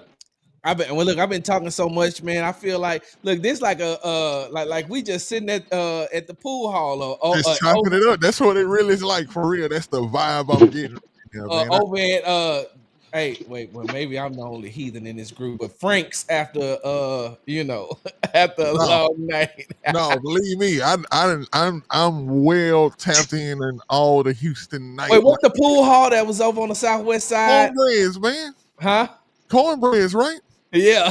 yeah, man. That was it was nothing like cornbreads, bro. Like, I believe you jumped in a time machine and you showed them youngsters how we could really just chill in a parking lot. And I'm talking about, like, it looked like a movie. Like, everybody's out there chilling and just having fun, man. That was crazy back then. I don't think we'll never get those times back again. But these are the things that make you say, man, I'm glad. Some people be like, man, I wish I was young and I wish I grew. No, in the times that I grew up, I wouldn't trade that for nothing. Like, because now you see that was a rarity. Like, we were really the last of the Mohicans, bro. We gonna be some of the last humans, bro, to be able to say that we knew what life was like without these things around us all the time. Frank, hold on one second. Let me say this. You see what AD say. You know what the ON stand for, right? I think that means Oh, you know what? So I get it. Hey, look. Okay, brother. Okay. Hey, look. Hey, AD, I wouldn't put it back. Original knowledge. Hey, look what Larry said, y'all, just real quick. Larry said Slick Willies. No, Larry, we're not talking about Slick Willies, bro. You had to be at Cornbread. Slick Willies was where, the other people went. Hey, look. Hey, but I was about to say this real quick. AD, I would expect that from a Texas A&M Aggie. So I figured you would say that about us. You know what I mean? I mean, this is your Aggie side coming out, not your Prairie A&M. Like you at the wrong A&M right now. But I digress. Hey, look. You're tuning into the Texas Happy Hour, sponsored by the Hall Family Estates. Make sure you go to www.hallfamilyestates.com. They say you can't buy happiness, but that's pretty close to the same thing. So, with that being said, I have the host of the Texans On Three podcast. They broadcast live every Tuesday and Friday at 7 p.m. And I know, look, we're already an hour and 15 minutes in, and I know they like to stick to a strict schedule. Hey, we're an hour, Sarge, and then we're out of here. No, we will do this, though, and we're out of here. Not to cut you off, Sarge, but that one I do want to touch on that one last subject, though. The one last one that you have, the one about the running backs. Well, let me introduce it first, Frank. Okay, no, because look, I thought you was about to leave. Let me tell you something, Frank. Leave, man. I thought you was about to leave. Hold on. No. I just had to reintroduce the show. Oh, okay, my bad. And for the new people who've just come on, so I can tell them who you are. You know, tell them what they watching. Tell them who you are. Hey, it's 5 o'clock somewhere. Exactly right. Hey, Frank, you done been hosting for so long. You don't know how to be a guest. Just be a guest, man. You Sarge. You ain't got to make no plates. You ain't got to get nothing. Hey, if you want something, just say, hey, Sarge, hey, can I get something to drink, man? I got you, bro. I got you, man. Just relax, man. Hey, Sarge. It's your time to relax. Mm-hmm. You're right. I'm telling you hit that right out the park, man. I got to learn how to be a guest, man. Hey, Sarge. Huh? Okay, I thought somebody that boy Nitty walked in your house. No, I said Nick walks into your house and immediately grab the broom and the dustpan. Like, hey, bro, sit down. Ain't no need for all that, man. What are you doing? You just talked about the old times. When you walking in your grandma's house and you get to move. Hey, you're doing too much. Hey, sit down with all that rigmarole, all that commotion you cause. That's offensive to my grandma. You walk in there and start doing something, she's gonna be like, what's your problem? What you think my floor ain't clean or something? Get out of my kitchen. I ain't tell you to go in my kitchen. Yeah. You gotta ask permission to go into the kitchen. So just the refrigerator. Yeah, right. Frank, just I got you. I got you, man. Just I'm gonna pipe down, man. Relax. Look, last subject I have for you all, though. So we know that the Houston Texans picked up Nick Chubb in the offseason, and I was one of the ones. I'm going to be honest with you. At first, I was one of the ones who was like, man, look, you're getting an older running back who got a lot of miles on his body coming off of 2 consecutive injuries. And I don't know how good he's going to be. That was me before I got a chance to lay eyes on Nick Chubb, and before I got a chance to hear D'Amico talk, and before I got a chance to hear him talk. And I forgot, D'Amico had dealt with a similar type injury himself during his career. Mm-hmm. And so he was saying basically it's hard to rehab and get yourself together to play when you're still trying to rehab and get yourself together. And that goes for Tank Dell as well. And he said, so what I've seen from him is him putting in the work to be able to get himself back here. And then I listened to Nick Chubb talking. Like I say, I laid eyes on him, and then I changed and I said, you know what?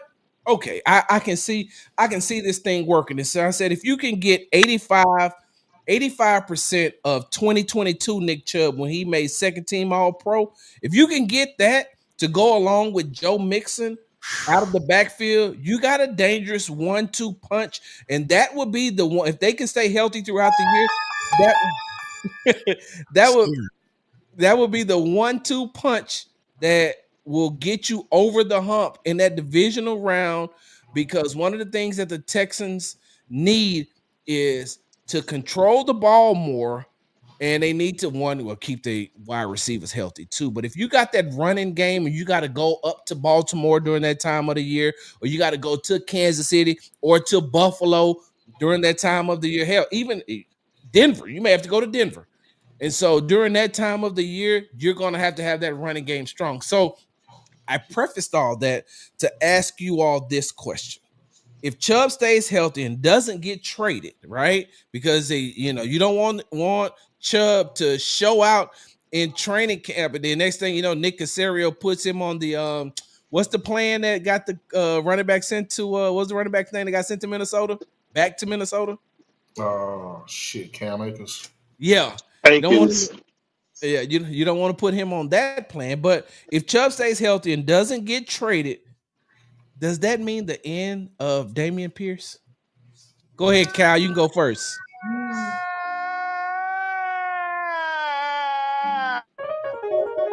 All right, there you go. Hey man, if you don't take that producer hat off, you don't take that producer hat off. Go ahead, Kyle. I think it's the end of Dameon Pierce. 3/4 of the city want to run him out of town like y'all did Jalen Green. Not y'all here, but 3/4 of the city want to run him out of town. And Nick Chubb, you say a 1-2 punch? I think it's going to be a 1-1 punch. Chubb, if you watch his tape and you watch Mixon tape, Chubb is just like you said, 85-90% healthy. His explosiveness is a little bit quicker. He got a first step than Joe Mixon. Both of them run with power. Both of them finish the run. You mentioned about playing, in January against Kansas City, Baltimore, Buffalo. Like, I can see those two guys, if the Texans just made up in their mind and the line is getting cohesion, that you can see a game of Baltimore where the Texans have the ball for 37 minutes and Baltimore for, 20, whatever, and just totally just take them out of their game plan, because you have two backs that can control the clock. But Dameon Pierce is not going to be here. I think you may be able to magically get a seventh round pick, maybe, because Woody Marks is going to be here. They're not going to trade. They're not going to trade him in the middle of the year. They're not going to. They're not. This is going to be like Cam Akers. He's he's a one. Like, he's a starting running back in this league. So they're not going to say, "Oh yeah, we can get." Nah, I think that he's going to be here to stay for the whole entire year. What about you, Patton? He gone. He gone. He gone. And the only reason why I say that, man, is it's kind of unfair, because the scheme we're going to be running now is something that's his strength with the power gap. But when you got a leap to 1-2 with Chubb and Joe, your third guy is going to have to be different from those guys. I feel like if you keep him there, you're kind of keeping the same power running guy. Not saying he can't catch the ball at the backfield. I mean, all those guys can catch the ball at the backfield, but Woody Marks is the best at that. Yeah. So you want to, I don't want to say cut bait with him, but you just want to get something for him. Cal stay a 7. I say maybe I'll go as high as saying the 5th round, because they're going to be interested in the league during training camps. There's going to be a team calling and they need some running back. Hey, give me a 5th, give me a 6th round. You know what I'm saying? We could swap a little later round picks, but I just don't see it. I'm not a Pierce hater. I wanted my guy to reclaim that rookie season as bad as anybody, but yeah, it is what it is at this point, man. So, if this is what I'm gonna say about it, right? Pierce, I love Pierce. I remember his rookie season. He did everything that I thought that he would. Like, after we seen him run those 2 plays that he ran against the Saints in the preseason that year, and remember he did those 2 runs and Lovey sat him down. Mm-hmm. When you say who? Bubble wrap. Oh yeah, sat him down, because it was like literally all you needed to see. And then when we seen him in the his first game, week 1, he actually was what we saw. Like, so we were like, yo, you'd have people going as wild as to say that, man, this dude was the future Emmitt Smith. But I didn't say that, but I just heard people saying that by just his rookie year on how good he looked, right? I'm gonna say this. If we could keep him, and anybody, and this is if we was playing Madden, right? If you had Joe Mixon and you had Chubb, and you had Pierce, that is a dream backfield, especially if we get the rookie Pierce that we had. And like, I think somebody named Tay said, he's good at special teams. We can't front on that. Broden took something to the house. But this is what I think, though. And this is what I don't like. I'm going to say this, but I don't like this. I think he just has worn out his welcome, y'all. I think that so many people saying like, "Hey, Pierce gonna get it. Hey, this gonna be Pierce year, man." Man, let's just hold on to him, man. But we know he can get back to where he was. And even though he took against the Titans last year, he took one to the house. It's he done wore his welcome out here. I don't know how to explain it to y'all, but he's just his expectations. Now it's almost like he's cried wolf too much now. Wait, hold on, Frank. Can I ask you this? Let me throw this in here real quick. Okay. But don't you also got to give him some sort of leeway? This is his third offensive system. He only been in the league 4 years. Yeah, but at the same time, how can you keep like if he becomes now right now? I'm gonna just ask y'all this: is Dameon Pierce a fan favorite? No, Woody Marks has taken that spot. See, so once he could see at first, that's what Pierce had going for him his rookie season, and plus he was just so cool. We loved the man how he was on social media. He just literally somebody who you would just love to invite to your house to kick it with. Like he just seems like that kind of a good dude. And you can tell the whole locker room looked at him like that. They love Dameon Pierce. They say he keeps things light. He has everybody like he's a jokester or whatever. But I think that it's just too late. I mean, it's too little, too late. I don't think he can afford another year of, hey, man, Dameon, man, I'm telling you, he's gonna get back to that rookie season. Now, the only thing that he would have going for him is that, okay, this is going to be a gap. This is going to go something more back to where he was in his rookie season.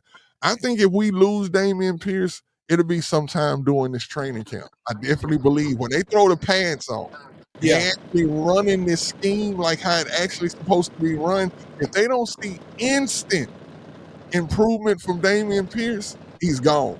Like he's got to prove everybody right now. He can't prove nobody wrong. He's got to be like, okay, we running the gap. Look at how he's running the gap. Man, we got rookie Dameon Pierce back. He's back to his old scheme of what he run. He's back. Then I think we keep him, but I don't see that happen. I think they drafted Woody Marks for a reason, y'all. And I think that when they drafted him and when they signed Nick Chubb, it definitely put the writings on the wall for my guy. And I love Pierce, man. I just think it put you know what I'm saying, put the writings on the wall. And we know how Caserio gets down. He loves trade pieces. And what you said earlier, Sarge, about how the thing that happened with Cam Akers last year, I think that happens to Pierce this year. I think that Pierce gets traded at the end of camp. Somebody's going to need a running back. And I'm going to just tell y'all this, and I'm going to land on this right here. Be prepared to be very upset because you're going to see Dameon Pierce go to another team. And he's going to be the Dameon Pierce that you wanted to see him here with the Houston Texans. So, Pat, you got something? Same thing with Jerry Wayne. Yeah. Packaging them together, send them to Denver. He'll be good in Denver too, probably. And then what I was about to say is, and like AD said, why does he deserve the leeway? And I said, because he's been in his third offensive system in 4 years. And so, but the thing I feel like is going to happen with Dameon is they got too much at the running back position because I mean you got to think about it like this. They still got they got some dogs that we haven't even talked about that's competing for spots too in British Brooks and I forget about him and Gerard and Jaws. Yeah, Gerard Jordan. Yeah, I mean they got some people that's going to be competing for just a spot, even if it's on the the practice squad. They're going to be competing, and you got to get rid of Dameon Pierce. You can't put him on the practice squad. He would have to, like I wouldn't even do him like that. I just let's go ahead and trade him, man. That's what I think that D'Amico will do for him. They're gonna do him a favor. They love him, man. He's a good guy, but like I say, it's just I think they gonna Cam Whitmore. They gonna. Yeah, see, boy, you hit that right on the point. Because I promise they traded Cam. I was like, no, why they do that? Like, so Cam let me say this, y'all. Be good. And I don't know. So, hey, Patton, does Denver run the same type of power gap scheme?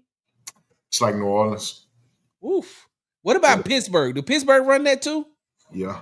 I think Pittsburgh naturally run that. Like well, you Pittsburgh can Pittsburgh need a running back too, right? Yeah. So I mean, I can see that. I just feel like he is. You know what? He is. Dameon Pierce is exactly what Rafael Stone and I know I'm did some Rockets talk real quick. What Houston Rockets general manager Rafael Stone and head coach Ime Udoka said about Cam Whitmore. We're not a developmental team.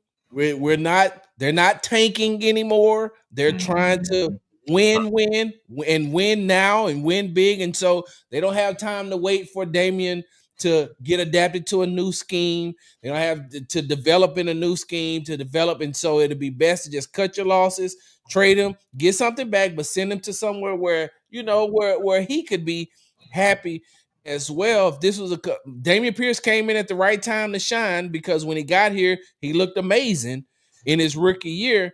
And then after that, I mean, and I'm gonna be honest with you, to no fault of his own, because when Mike Boone, and I don't know if I said this on you all's show or not, but when let me bring back Cal. I got you, Cal. When Mike Boone was here, he said, y'all remember Mike Boone, right? Mm-hmm. Mike Boone and Motor, Devin Singletary, both of them told me the same thing. And they said the problem that Dameon Pierce has is this offense isn't designed for a contact magnet. And Dameon Pierce is a contact magnet. And hitting him only increases what he's about to do. It only makes him stronger, and it only makes him run faster. And so he running 32 dive. He's going to run 32. He's going through the 2-hole, and who's ever there, he's going to try to move who's ever there. And then once he gets through there, he's gone. In this, he said, but Mike Boone said, in this offense, you got to run. And because we run the what is the power zone, the zone blocking scheme, he said, because we run zone blocking, you got to keep your peripheral available so you can see the cutback lanes. That's why Joe Mixon was so effective in it, because he could see backside. They said Dameon Pierce wasn't used to having to see backside, so he gets to running, and as he's running, the backside has opened up, and instead of making the cut to come back, he's coming here. He's gonna go through the 2-hole, whether he gets tackled or not, whether he breaks it or not. He's gonna go because he's used to contact, and he's going and he's seeking contact. And in that scheme, you have to learn to be able to see the daylight and cut back. And so now I think even with this, even with what they're going to run right now, it's just now the backfield is overcrowded, and there's really no room for Dameon Pierce. But we're gonna get ready to end this show because I've kept you all too long. I'm gonna say this: the next time we come together, the next time, because somebody mentioned HK, right? And look, for those of y'all don't know, HK is Harlem Nights, and that is hey, look, I know this is gonna sound crazy and unprofessional, but these my guys and y'all are my family, and this the Texas Happy Hour. Harlem Nights is the bucket naked, right? So the next time we come together like cheeks at Harlem Nights, we gonna talk about that was crazy. We're gonna talk about the dogs on the defensive line, the dogs at the linebacker position, the dogs at the cornerback position. We're gonna talk about why Kalen Bullock needs to keep himself away from CD and Jimmy Ward, because they got baby mama drama, and he don't need that type of drama in his life. He don't need that type of drama in his life. So we need to keep that safety away from them other two safeties because they got too much drama going on, too much drama. And he's still, he's still a young guy, still learning his way around Houston, still learning his way in the NFL. So we'll talk about that next time. But I got one bonus question. Can I keep you off? Oh, of course, man. You are good, bro. Cal, can I ask you one bonus question? Cal froze again. I don't know if he's sleeping. Hey, is this a picture? You tired? No. Oh, okay. Hey, no, look, I want to ask y'all a question. I want to ask you a question away from the Houston Texans. Let's step away from the Houston Texans real quick. And let's talk about the Houston Rockets. And before I ask this question, hey, Cal, I'm glad you're here because I wanted to tell you the other day, I wasn't trying to be sarcastic or anything like that. One, I was tired. Two, I was like, hey, let's just wait and discuss this. So I didn't want you to think that I was, you know what I'm saying? Because I know you in real life. And I didn't want you to, you know what I'm talking about? The tweet. Yeah, I remember. Yeah. Okay. So I didn't want you to take that the wrong way when we was talking about the Rockets, man. So I was telling them earlier before you got on, that's the one thing that I hate sometimes about talking through Twitter because you can't pick up what the tone is. It's like talking to somebody through text. And so that's why. So, brother, if I came off the wrong way in that, I truly apologize. I'm a man. I can say it right now. Cal, I be crying for no reason now sometimes. That's how I know I'm getting old. Anyway, I digress, right? So I'm going to ask this question, and I'm going to come to you first, Cal, and then I'm going to go to Patton, and we're going to end it with Frank Nitty. Cal, how do you feel about the Kevin Durant trade?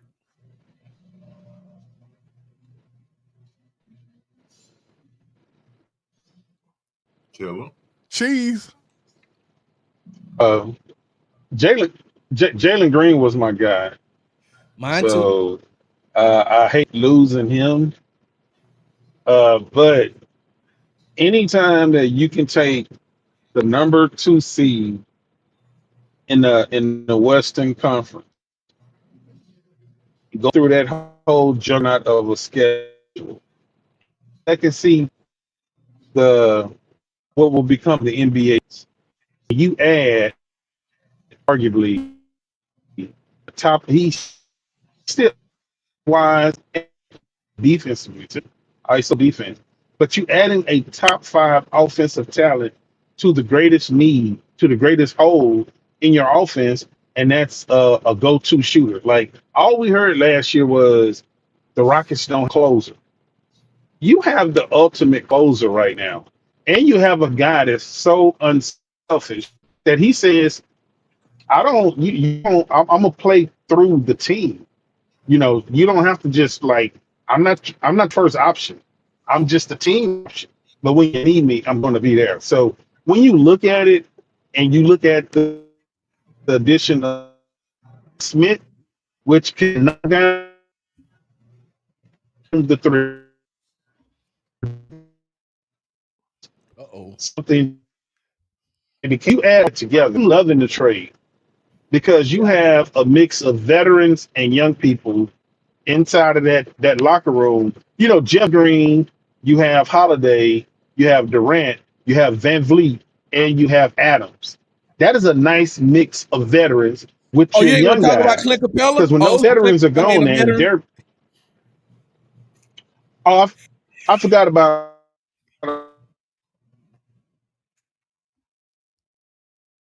Look at I said Clint Capella and I done stunned him. Yeah, I ain't gonna lie. He like, oh, wait a minute. Sarge done stunned me with the Clint Capella. You done froze up again, killer? God damn. He was on the roll too. Mm-hmm. Hey, look, I'm gonna go ahead and you're gonna have to bring me back so we can talk about that one. But go ahead, Patton, what you think about it? I'm just like Killer, man. I was a Jalen Green fan. I didn't want to see him go because looking at the roster now, even with KD, we don't have a shooting guard. I don't view a man as a shooting guard. He's a unicorn. I put it like that. There isn't much he can do. Once he gets his shooting down pat, he's going to be a really, really problem for the league. Yeah. But adding KD, man, if you have KD last year in that series against the Warriors, we win that series. I strongly believe we win that series. Not many teams can contend with us, especially on the physicality side. Like, we play defense, like old school defense, where basketball used to be. That's how we play. Yeah. But I love the trade, man. I would say already before we start the show. No, I believe we're gonna win a championship this year. Ooh. I strongly believe like it's gonna start with the Texans. You know, we're going to the ship this year. We should win the ship this year. And then right after that. Wait. Hold on. Wait, hold on. I know it's a lot. Because I got a clear mind. I just been drinking water, right? Simply. Do you think that the Houston Rockets, with the moves that they made, is going to win a championship? Mm-hmm. Did you not see what Denver did? Not worried about Denver. A healthy Denver with Cam Johnson? We match up well against them. Who's stopping Jokic? Oh, nobody stops Jokic. You can beat him up. You can beat up on him, but that's about it. Okay, so then you got, and I'm just throwing this out there because I don't think that the Rockets are. I'm gonna be honest with you. I don't think that the Rockets can beat the Thunder right now. Not with this roster, the way the roster is. I don't think they can beat the Thunder. If we keep it a buck, a healthy San Antonio team might give them a run for their money. I'm gonna say it's about the Thunder. That both teams match up well going from last year, not the roster we have now. Going from before the trade, we matched up well. It always came down to the wire with us. You know, you have those games where we may blow them out, they may blow us out. That happens. But good basketball, like those two teams, they mirror one another so well. Now with the KD trade, you have your closer, you got your bucket getter. I don't believe in Holmgren. I feel like Sengun can easily bully Holmgren. Dude, just got the max today? I mean, they had to give it to him. They had to. They finna pay Jalen Williams next. They should. They just won a championship. Exactly. So pay you guys. Pay them. They earned it. Being fair. And Chet Holmgren is only going to get better. Like, Chet back. So is Wemby. Yeah, Wemby like 17 though. Hey, Chet is what? Hold on, Cal. You got good service. Finish your point, please, before we lose you again. Oh shit. Hold on, I can't hear you, Cal. Hold on. Yeah, your mic muted, Cal. Unmute your mic, Cal. All right. And muted it again. He muted it right back. Yeah, it's his service, man. When you see, he hit it and it probably went off. But by the time he hit it again, and muted it again. I went in and unmuted it. Go ahead, Cal. Yeah, to finish the point, man. I like having Finney Smith here. Like his defense is very underrated, and I wouldn't say underrated. It's just as right and paid. He does is what they can't wouldn't do it, and But this team here, and you asked the question, you think this team you don't think is a championship team. When you start naming other players, then you got to go back and look at the 22, 23 year, and you was a big fan of him. You was on Indy Clue show. The dude have turned into a 20-10-5 complete center, like command double teams, paint everything. So when you start naming other players from other teams, those other teams gonna look at Alfie and say, "Hey, man, what we got to do to stop this guy? Because he's only going to get better." So this team is primed to win the champion. I was just gonna say with Kevin Durant, it's gonna open up the floor for Alfie a whole lot more. Alfie's gonna have to improve, and that's from self-assessment. He said that himself. He said that he did not play He could have had a better series against the Golden State Warriors in the playoff series. He said I could have played better, and then he said even though he made the All-Star team this year, his last press conference he said I didn't play up to where I needed to play this year. He said I still did not have a good year. I still have a lot to work on, and I understand. I get it.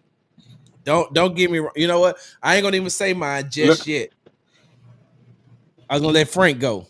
Let me say this right quick. Okay. Hold on. Let me say this right quick. The best thing that happened to LP is to have a future Hall of Famer, defense player, multiple time year, all defense. And I went to that guy and told him, "You got it. Quit flopping." Which hey, I don't think he flops it. I think he's just clumsy. But when Draymond Green tells a young guy like, "Hey, you got it," I think LP put that in the back of his old folks. This is the old OEN podcast. In the back of his Rolodex, that's gonna be motivation for him next year. So that's what I wanted to say. All right. Okay. I wanted to start off what I'm gonna say with a thought that I want y'all to have. Actually, somebody can answer it. It's really like a yes or no question.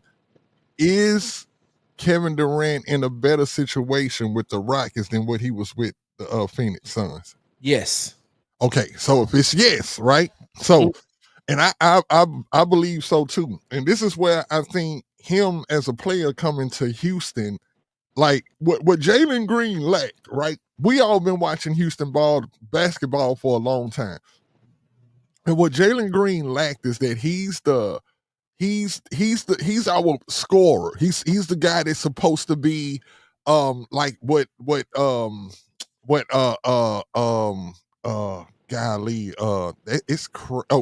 James Harden was, right? Mm-hmm.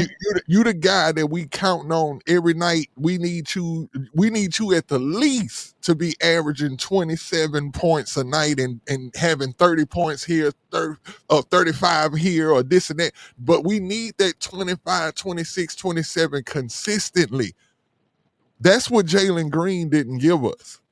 That's the reason why Jalen Green isn't here, because if we wouldn't have made it to the playoffs last year, I think he'd still be here, because we would still be trying to see what he is.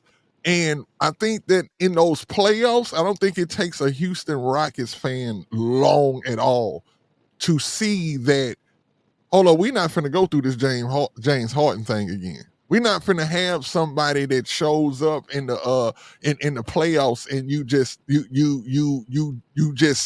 like they shutting you down. You know what I'm saying? It's like it's something up. See, what Durant brings to the team is like they call him, easy money sniper.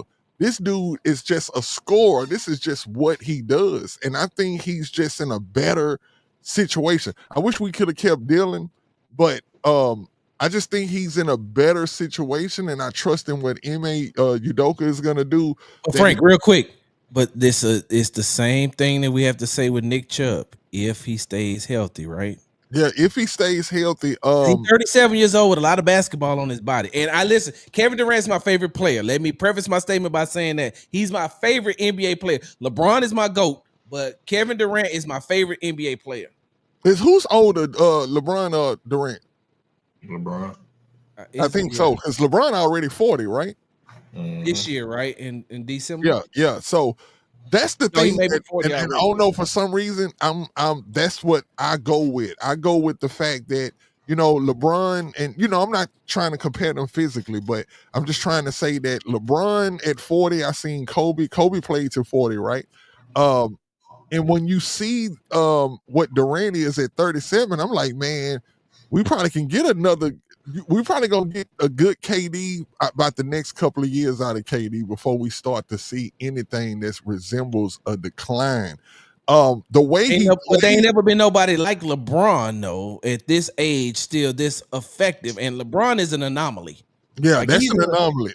But I'm thinking that the way Durant plays the game, it's not he's not a dog. He's a finesser. He's a scorer. Yeah. I think that with the team, if the Rockets still keep that dog mentality like they had last year, and you add the finesse of a KD, I think that we have that score now. We have that guaranteed.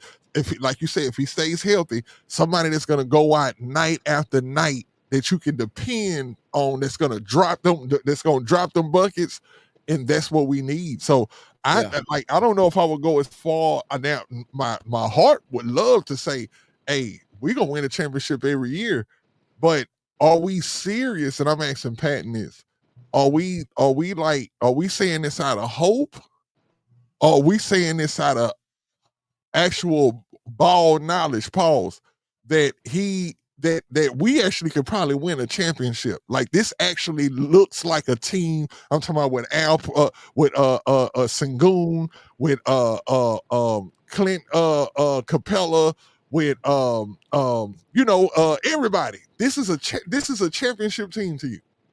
Because we know what the last championship team in Houston looked like. Now, I'm not trying to say that they supposed to look like Akeem and all, but all of us going that year, we all would have raised our hand and say, yeah, this is a championship team, even before they won the championship. Are you feeling like 95, 94 Rockets this year? And if you are, I just want to know why. Get me crunk. Like, what is it that's making you say, is it just Durant? Is it literally, because that's what Calvin Murphy said. Calvin Murphy said that literally just because Durant is on this team, and he said he's the hardest person on the Houston Rockets that it is. He said that trade with Kevin Durant has actually made him believe that they can win a championship this year. So you're not alone. You with some big company with Calvin Murphy, but what's making y'all feel like this? Well, hold on before you answer that, Pat. For those of y'all who are just joining, this is the Texans Happy Hour, and I do have the guys from the Texans on Three Podcast. We've talked about the Texans. This is bonus. They are giving me their time. I asked them this question because one of the biggest things that's happened in the last week is Kevin Durant was traded to the Houston Rockets. And I had to get, because I know not only are these guys very passionate about the Houston Texans, and not only do they know everything as far as football is concerned, they also know basketball as well. And so that's why I'm asking. So my bad, Patton. Go ahead. My mom in the comments. So, hey, mom. Yes, I feel like this team, constructed as it is right now, can compete and actually win a championship. We in the West. The West is the best. You know what I'm saying? Yep. The only teams I'm actually worried about in the West is the Warriors, because they're our Achilles heel, and the new champions, the Thunder, which I feel like we match up well against the Thunder. And with the Warriors, man, we beat up on them. They're older now. And we got a little bit older with KD, but hey, we have that offensive weapon now that, hey, if Fred ain't got to keep chunking up shots, you got Jabari. Oh, Sarge. So I'm pretty sure you've seen this before, but I call Jabari Smith Papa Nickel. Okay? Mm-hmm. Give everybody a nickname. So Papa Nickel is, I feel like, the second coming of KD. I've always felt that way since we drafted. I totally feel like that too, bro. I'm gonna say something. I got that in the notes because I've been I have been a Jabari Smith fan from day one. They'll tell you, and people will tell you, no, Sarge been talking about Jabari for a long time. I think he was underutilized with the Rockets, but I didn't mean to cut you off. I was just gonna say that. So no, but a lot of people are sleeping on the fact that he's still here. Now, when we traded Jalen, I was more so concerned with not getting rid of Papa Nickel and Torrey Eason. Those two guys, not untouchable. You can't touch them. And another thing people forget, we actually have a bench. You know, it may not be what you typically used to seeing. You know what I'm saying? A Patty Mills or a Ginobili come off the bench that's going to get you 10, 15 real quick. But you got guys that can come in and contribute at a high level when need be. I just don't. I feel like no matter who comes out the East next year, the East is wide open, man. Yeah, we might even see the Magic in the finals next year. That's how wide open. The Knicks can run it back too.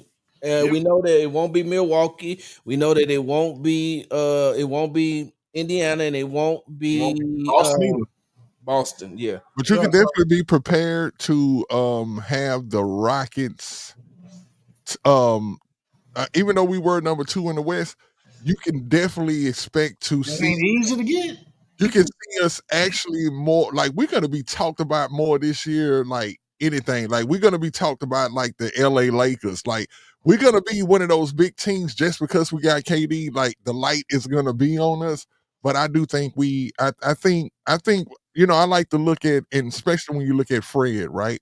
When you look at what Fred was with the Raptors and that team that he won a championship with. that's because KD got hurt. And that wasn't a super duper just super outrageous talented team to me. You know what I'm saying? Gonna win. They would not beat the Warriors if KD did not get hurt. Hey, I agree and disagree. I mean, that was good. KD looked, you know what Halliburton did before he got hurt? That's what KD looked like, and then he got hurt. He's about to kill him. Yeah. So I believe that. I believe that, we have a good team this year, and I love the fact that we got KD. I'm probably going to watch more Rockets games this year than I've watched over the last probably 5-6 years because Harden hurt me a lot as a Rockets fan. He really on the cool made me start ignoring whole seasons but that's for another show. It's just the fact that dude was just too good in the regular season, MVP, and then would turn into, I don't know what he would turn into in the playoffs. But well, I mean, they wore him down too. Mike D'Antoni wore him down in the regular season to try to get to where they were. I mean, shooting that amount of threes, taking that amount of contact, like by the time at the end of the season, like his legs are pretty much gone. So, bro, and I'm not giving Harden a pass because I seen him. Like I seen him disappear in some games, and I got let me jump in here with mine real quick. But Patton, you got something you want to say? Hey, actually to Nitty, hey man, as a Rockets fan, once Harden left, there was some dark days. Like when I say dark days, they were the darkest. I can honestly say I seen it. It was like you jumped out of a frying pan into the fire. That shit was worse than when the Texans went 2-14. It was some bad times. So I'm telling you, hey, we back though. So real quickly, and we're gonna end the show on this, right? Let me throw my 2 cents in there. All right. So one of the things that I can't understand is you finish number 2 in the West, and that's with a significant amount of time missed by Jabari, with time missed by Fred VanVleet, time missed by Alperen Şengün, time missed by Amen Thompson, and you still finish number 2. So if they stay healthy, one of the reasons why Oklahoma City was able to win the finals this year is because they stayed healthy the entire season. The team who stays the healthiest wins.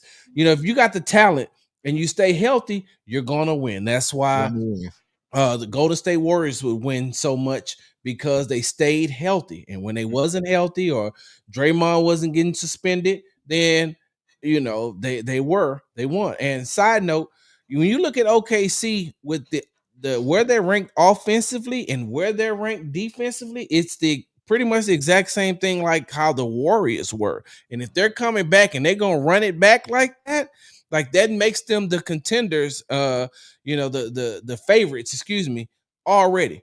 But with that being said, I don't understand how that's like if you all recorded a podcast, right? And you didn't go live, but you recorded a podcast and it was amazing. Maybe a little hiccups here and there, and you go back and you edit and you be like, it ain't that bad.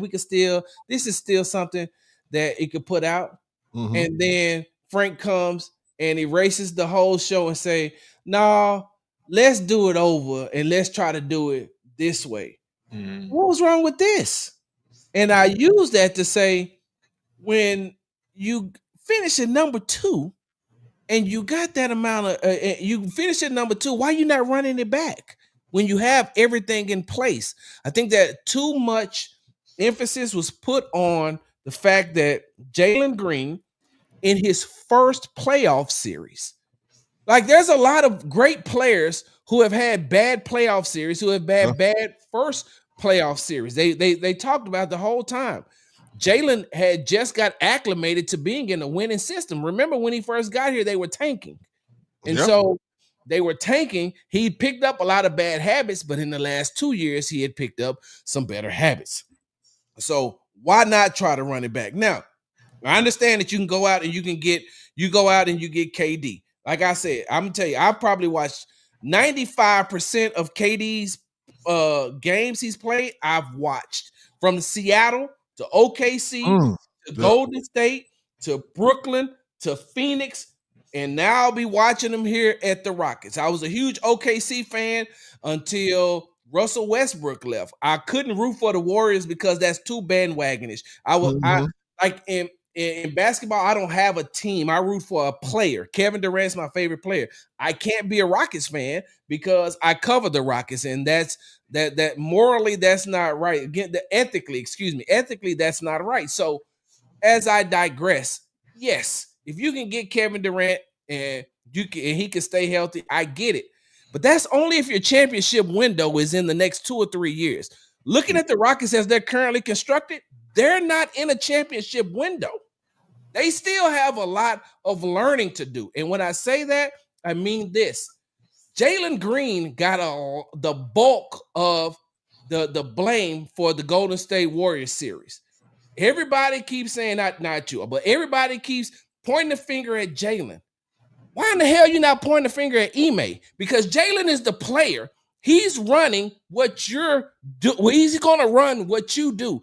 And if you see that they're doubling him, if you see that they're putting this amount of pressure on him, where are the coaches to say, hey, we got to come up with something new to free him up? The only time Golden State gave him a break was game 2, and Jalen bust their heads open. And then they said, never again. We're going to come back, and this is what we're going to do. Now, if Jalen would have went out there and started chunking up all these inefficient shots, then he'd have got killed for jacking shots. Like Fred. Don't get me wrong.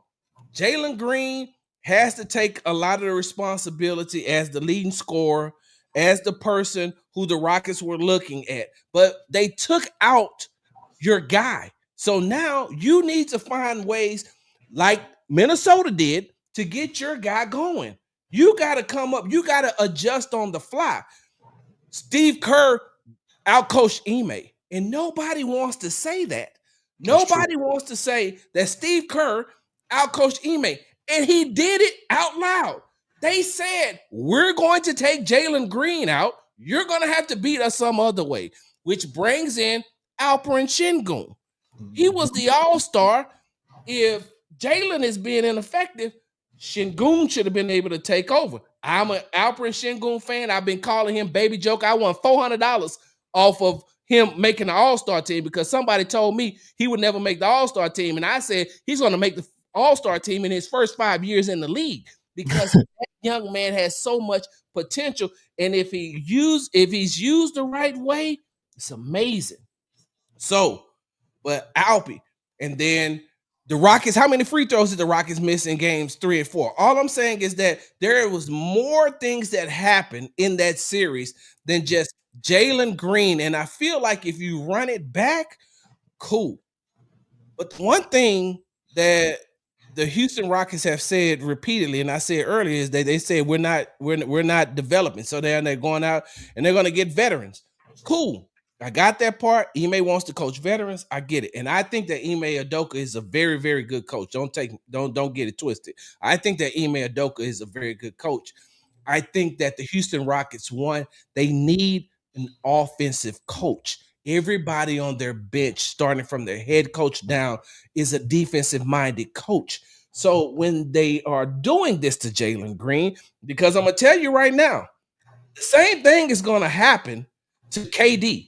Now, KD is going to be able to shoot his way out of a lot of it, but come the playoffs, they're going to double him. And once he gets the ball out of his hands, everybody else is going to start doing what they need to do. And are you back at square one again? So this is where I feel like I got this written down right here, right? Right here. Mm-hmm. Jabari is the key. One of the reasons why I felt like Ime got out coached in that Golden State Warriors series is because during that series, you can't tell Jabari sit in a corner and give him 5 touches. You got to get him out of that corner and let him take advantage of what he has. Draymond, they had nobody on the court that could hold Jabari. Not Draymond Green, not Kevon Looney, not Jimmy Butler. They didn't have nobody because he has the height advantage. He could shoot over in. So pull him out of that corner and let him operate inside the paint. Move Şengün wherever you're going to move.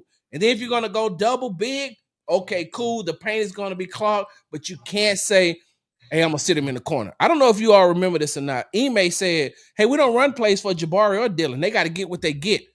What? Damn. He said that out loud in the press conference. We don't run plays for them. They got to get what they get. I remember. Now, you know who that reminds me of? Because both of y'all are Houston to the heart. You're going to remember this. They didn't run plays for Robert Orr either. Well, of course not. Yeah. And does not Jabari remind you of Robert Orr? I'm talking about if there's ever was a Bob Horry, definitely he gives me that same vibe. Like you say, and he gives me that KD vibe too. And I did hear, like, even though I didn't watch a lot of the playoffs, I heard people saying it, and I would go on X. I would hear people say that. They were like, man, like Jabari needs to be, put into the game more. Somebody saying Jabari can't dribble, but and that's why hold on, Frank. I put that up there because you're right. KD is going to teach him how to effectively be able to get his shot. But if you I put it like this. There are some coaches in the league that if they'd have had Jabari, knowing that Jabari can't dribble and create his own shot effectively, it don't matter. We'll just put him in a spot. I put it like this. I put it like this. I'm going back to Steve Kerr real quick. Klay Thompson couldn't really create his own shot either. No. He could. Didn't Klay Thompson score 60 points with like under 20 dribbles in a game against OKC? 6 or 7 dribbles, you just catch and shoot. Exactly. So if you know that your guy can't effectively, that's what I'm saying. That's when it comes back and comes down to coaching. I didn't mean to get long-winded on y'all. Like Mario Ellie. That's right. Somebody else too. You just put Mario Ellie in a spot and throw it to him and let him shoot it. Right. So I like the Kevin Durant trade for what it's going to do. I don't think, not this year, maybe next year, because you also got to look at it like this. You're depending on Fred to come back in and be an effective shooter. You know what you're going to get from KD. You know what you're going to get from Jabari, and KD is going to help incorporate Jabari more. You know what you're going to get from Alpi, but you're moving men to the 2-guard position, and he hasn't learned how to effectively hit his shot yet. You see what I'm saying?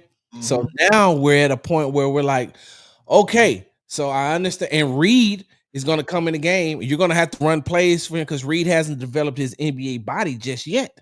So you're going to have to find some way to get him open. That's when I think that Reed should go up under the wing of Aaron Holiday and learn how Aaron Holiday becomes effective. But with that being said, yeah. The KD trade was, I like it too. I like it too, man. It's exciting. It's got me. I'm going to be watching every game this year, man, just simply because of the star power and the fact that it's just everybody going to be watching the Houston Rockets this year, man. I get a Christmas game now. Huh? Oh, yeah. We most definitely might, man. But I want to say this. On behalf of the Texans on 3 crew, man, we appreciate you, Sarge. As you can see, like it live in living color, like when we chopping it up with somebody who we rock with, time is not an issue. You know what I'm saying?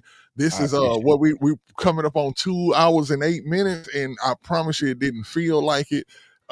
This is how sometimes when we on our show and it's just us, sometimes we run a couple hours because it'll just the conversation will be that good. So like I said earlier in the show, we appreciate you, we thank you, And I think for the fans' sake, I think we should do a lot more of these. So we'll definitely be linking it up. Texans on 3 and Sarge would definitely be a thing, man, to where they, y'all can set your clock by it, man. And we'll definitely be rocking with each other. And once again, bro, we just want to say thank you, man. Appreciate you for allowing us on your platform.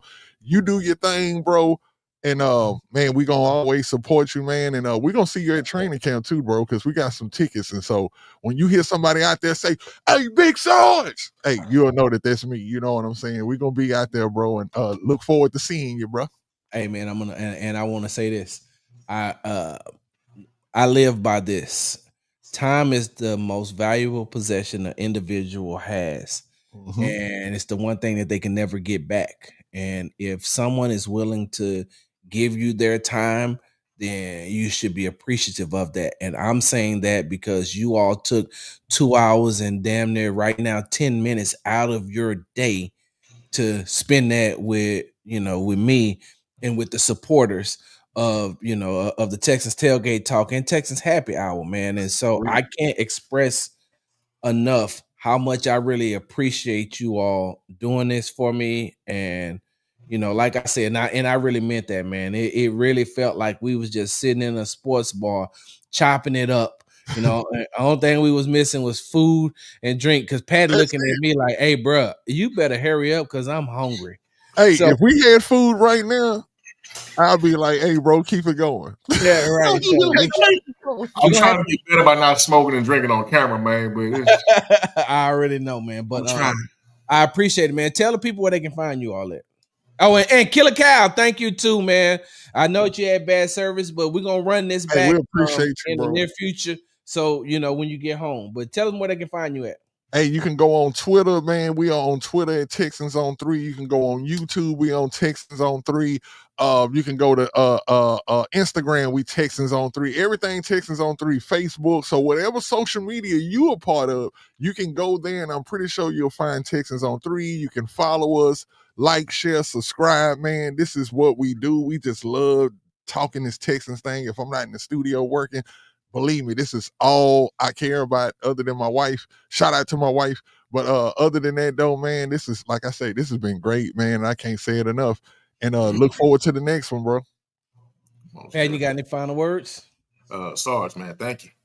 Like, we appreciate the opportunity, man. Like, it's crazy how sometimes how the community can be, know, insider.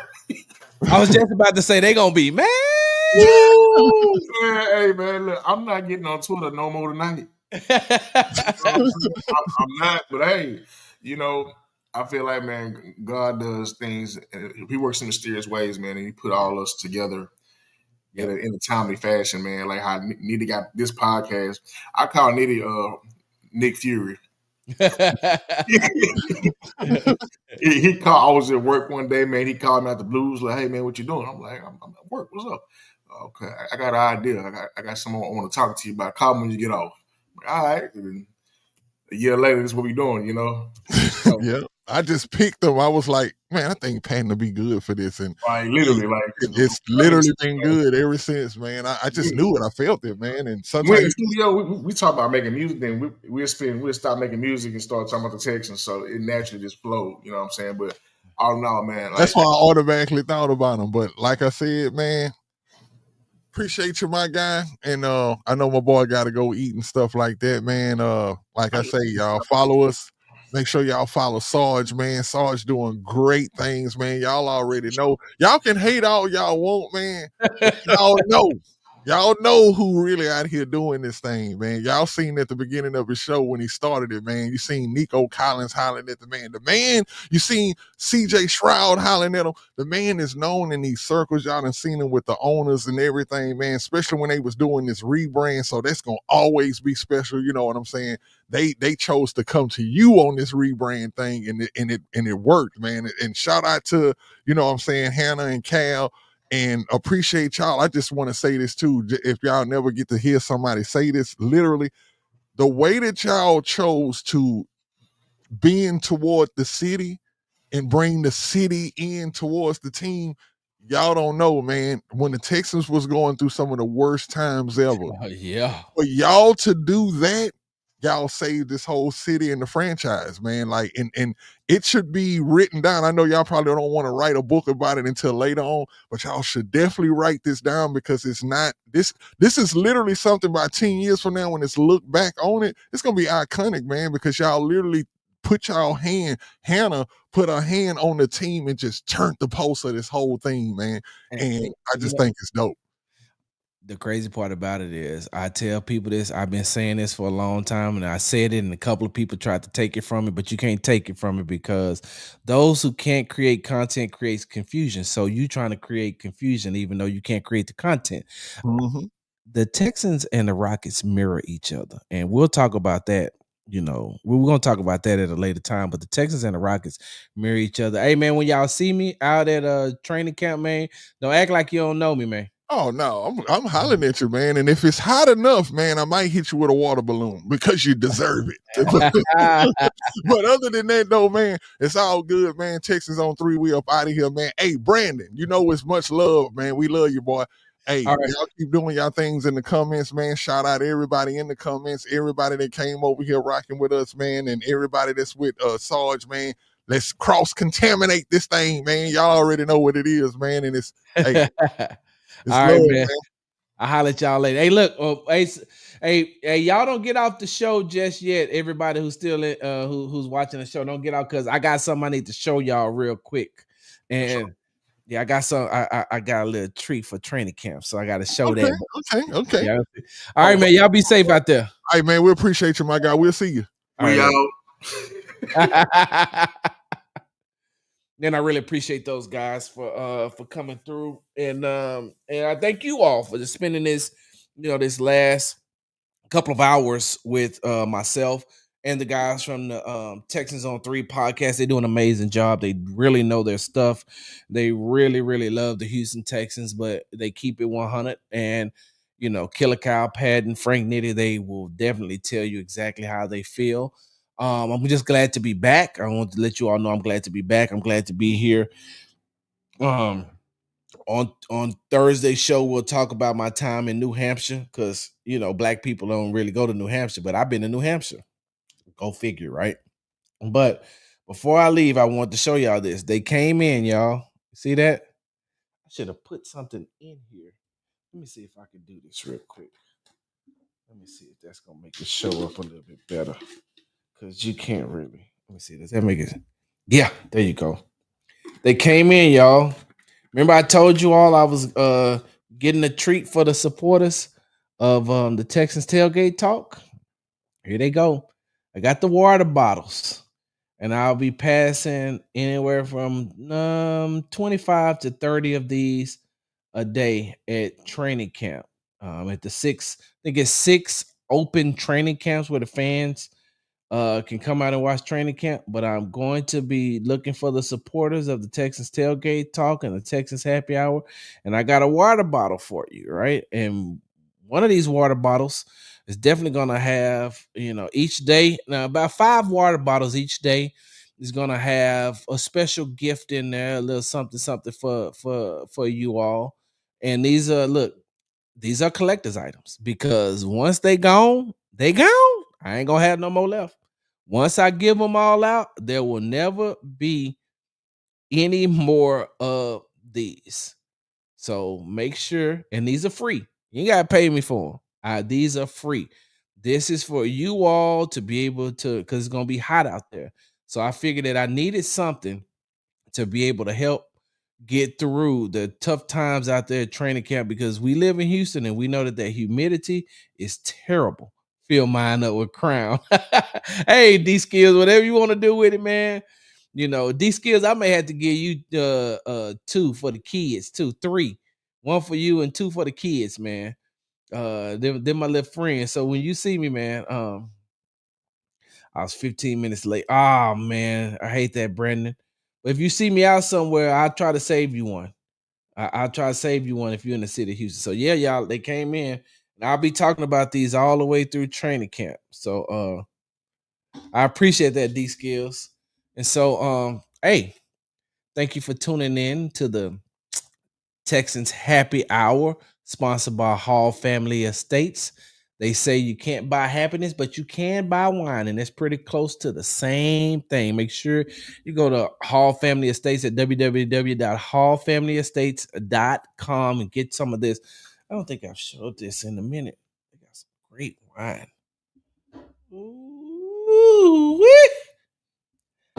I had to restock. We'll talk about that later at another happy hour. But I had to restock. And coming up during the season, I will be having send me one down to Beaumont. To Beaumont. Tell me where to send it. And you already know you got one. Tell me where to send it. Larry say purple drink.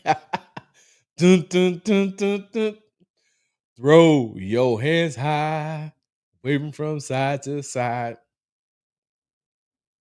Been tuning to the Texans Happy Hour, hosted by your boy, Big Sarge. Make sure you follow me on the app formerly known as Twitter at Big Sarge Sports with the Z at the end. Follow me on the Tick and the Talk at Big Sarge Media. Make sure you subscribe to the Texans Tailgate Talk podcast and the YouTube page, Texans Tailgate Talk, all one word. Make sure you follow me on Instagram at Big Sarge Sports with the Z at the end. Because we do everything for the gram. Make sure you subscribe to the Texans On 3 podcast. Make sure you go and follow the Texans On 3 podcast, available on all your social media platforms. And hold on, I can't leave yet. Can I get a couple of more minutes from y'all? Can I just let me get a couple of more minutes from y'all? Hold on. Let me get if y'all don't mind, man, can I get just a couple of more minutes from you? I promise I'll let you go. Look, I know you used to hearing old Baptist preachers say that. Just let me just get one more point in here, and I'm gonna let you go home. And then that one more thing be 15 hours. So I'd be like, I am hungry, and I can't keep eating this gum and candy and this butterscotch that my grandmama got in a purse. It's another story for another time. Let me share my screen with y'all. I need you all to do me a favor.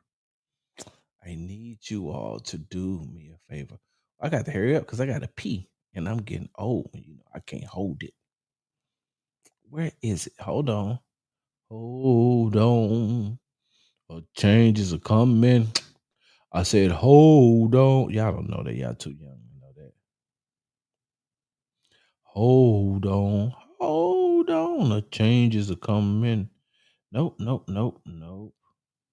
that it? Nope. Here we go. I think that might be it. Yeah. I'm back. Y'all see this? So I don't know if many of you know this, but I do have a website, bigsargemedia.com, right? www.bigsargemedia.com. And I am back to writing again, too. So I would love for you all to support me in my articles. And if you get an opportunity, please read my latest article. I had an opportunity to go down to Georgia 2 weeks ago. Will Anderson Jr. held his second annual youth football camp. I was there for the first one, and I told him, as long as you had a football camps, if God says the same, I will be there. And so I got an opportunity to go down there and to cover Will Anderson Jr.'s youth football camp. And my latest article is called "Connecting the Dots at an Early Age: Help Texans Will Anderson Jr. Evolve." This is just an article. If you go through, you can read about, the connecting the dots. That right there is Will Anderson Jr.'s first ever football coach. He had Will when he was 5 years old. And one of the things that I learned when I was down there is that Will never played in his age group. He always played in a year or two up. So he always played up. So at 5 years old, he was playing with the 6 and 7 year olds. And, there was a lot. But that was the connecting the dots. This guy right here is Kayvon Glenn. He is the youngest high school head coach in Georgia history. And you see him and Will standing together. They both play. They grew up together. They played rec league ball together. And look, quick note. This guy right here, Kevon. So when Will was younger, he knocked the snot out of Will's nose when he was younger by hitting him because he was the bigger kid growing up. And it's a story that's out there. He'll tell you he told it. Will said it. I'm gonna put the video out. Well, Will said it, but these two guys are joined at the hip. They played together on this exact field that they're standing on right now. This is their old high school, but this is one of Will's best friends. He grew up with him. I think he may be a year or two older than Will. He may be a year or two older than Will. So that's how Will always played up, because this young man right here is older than him. And they just thought that they were the same age. So when he signed up and Will signed up, and that's why it says a never ending bond. And then you see the evolution, and you can see Will's family right here, his mother and his sister and his dad, Big Will right here. And his mom just talks about, evolvement. So I am back to writing again. And so I would love for you all to support that if you can. That would be amazing. And yes, Will is a good dude. And I really appreciate his family. They always treat me like family. I told my wife I was down there. I forgot I was part of the media. I'm standing there like my last name was Bearfield-Anderson. Like everybody treated me like family. Oh yeah, man, I remember you from last year. Hey, you hungry? And I'm standing on the field just talking, like, cause I'm old. And so Will's dad is around my age. Maybe he may be just a little bit older than I am, but everybody else out there, they watch Will grow up. So we just out there chopping it up. So I definitely appreciate that. I'm gonna put out hey, for those of you all who are still here, did y'all know that Will almost didn't play football in high school? I'm gonna put that video out on the app formerly known as Twitter. Make sure you follow me at Big Sarge Sports with a Z at the end. I'm gonna tell you. Excuse me. I'm gonna show you the video of Coach Banks telling me how he knew that Will would make it to the NFL, and how his NFL career, his football career, was almost derailed. That's a good story. Big Sarge, I'm out. Big Sarge.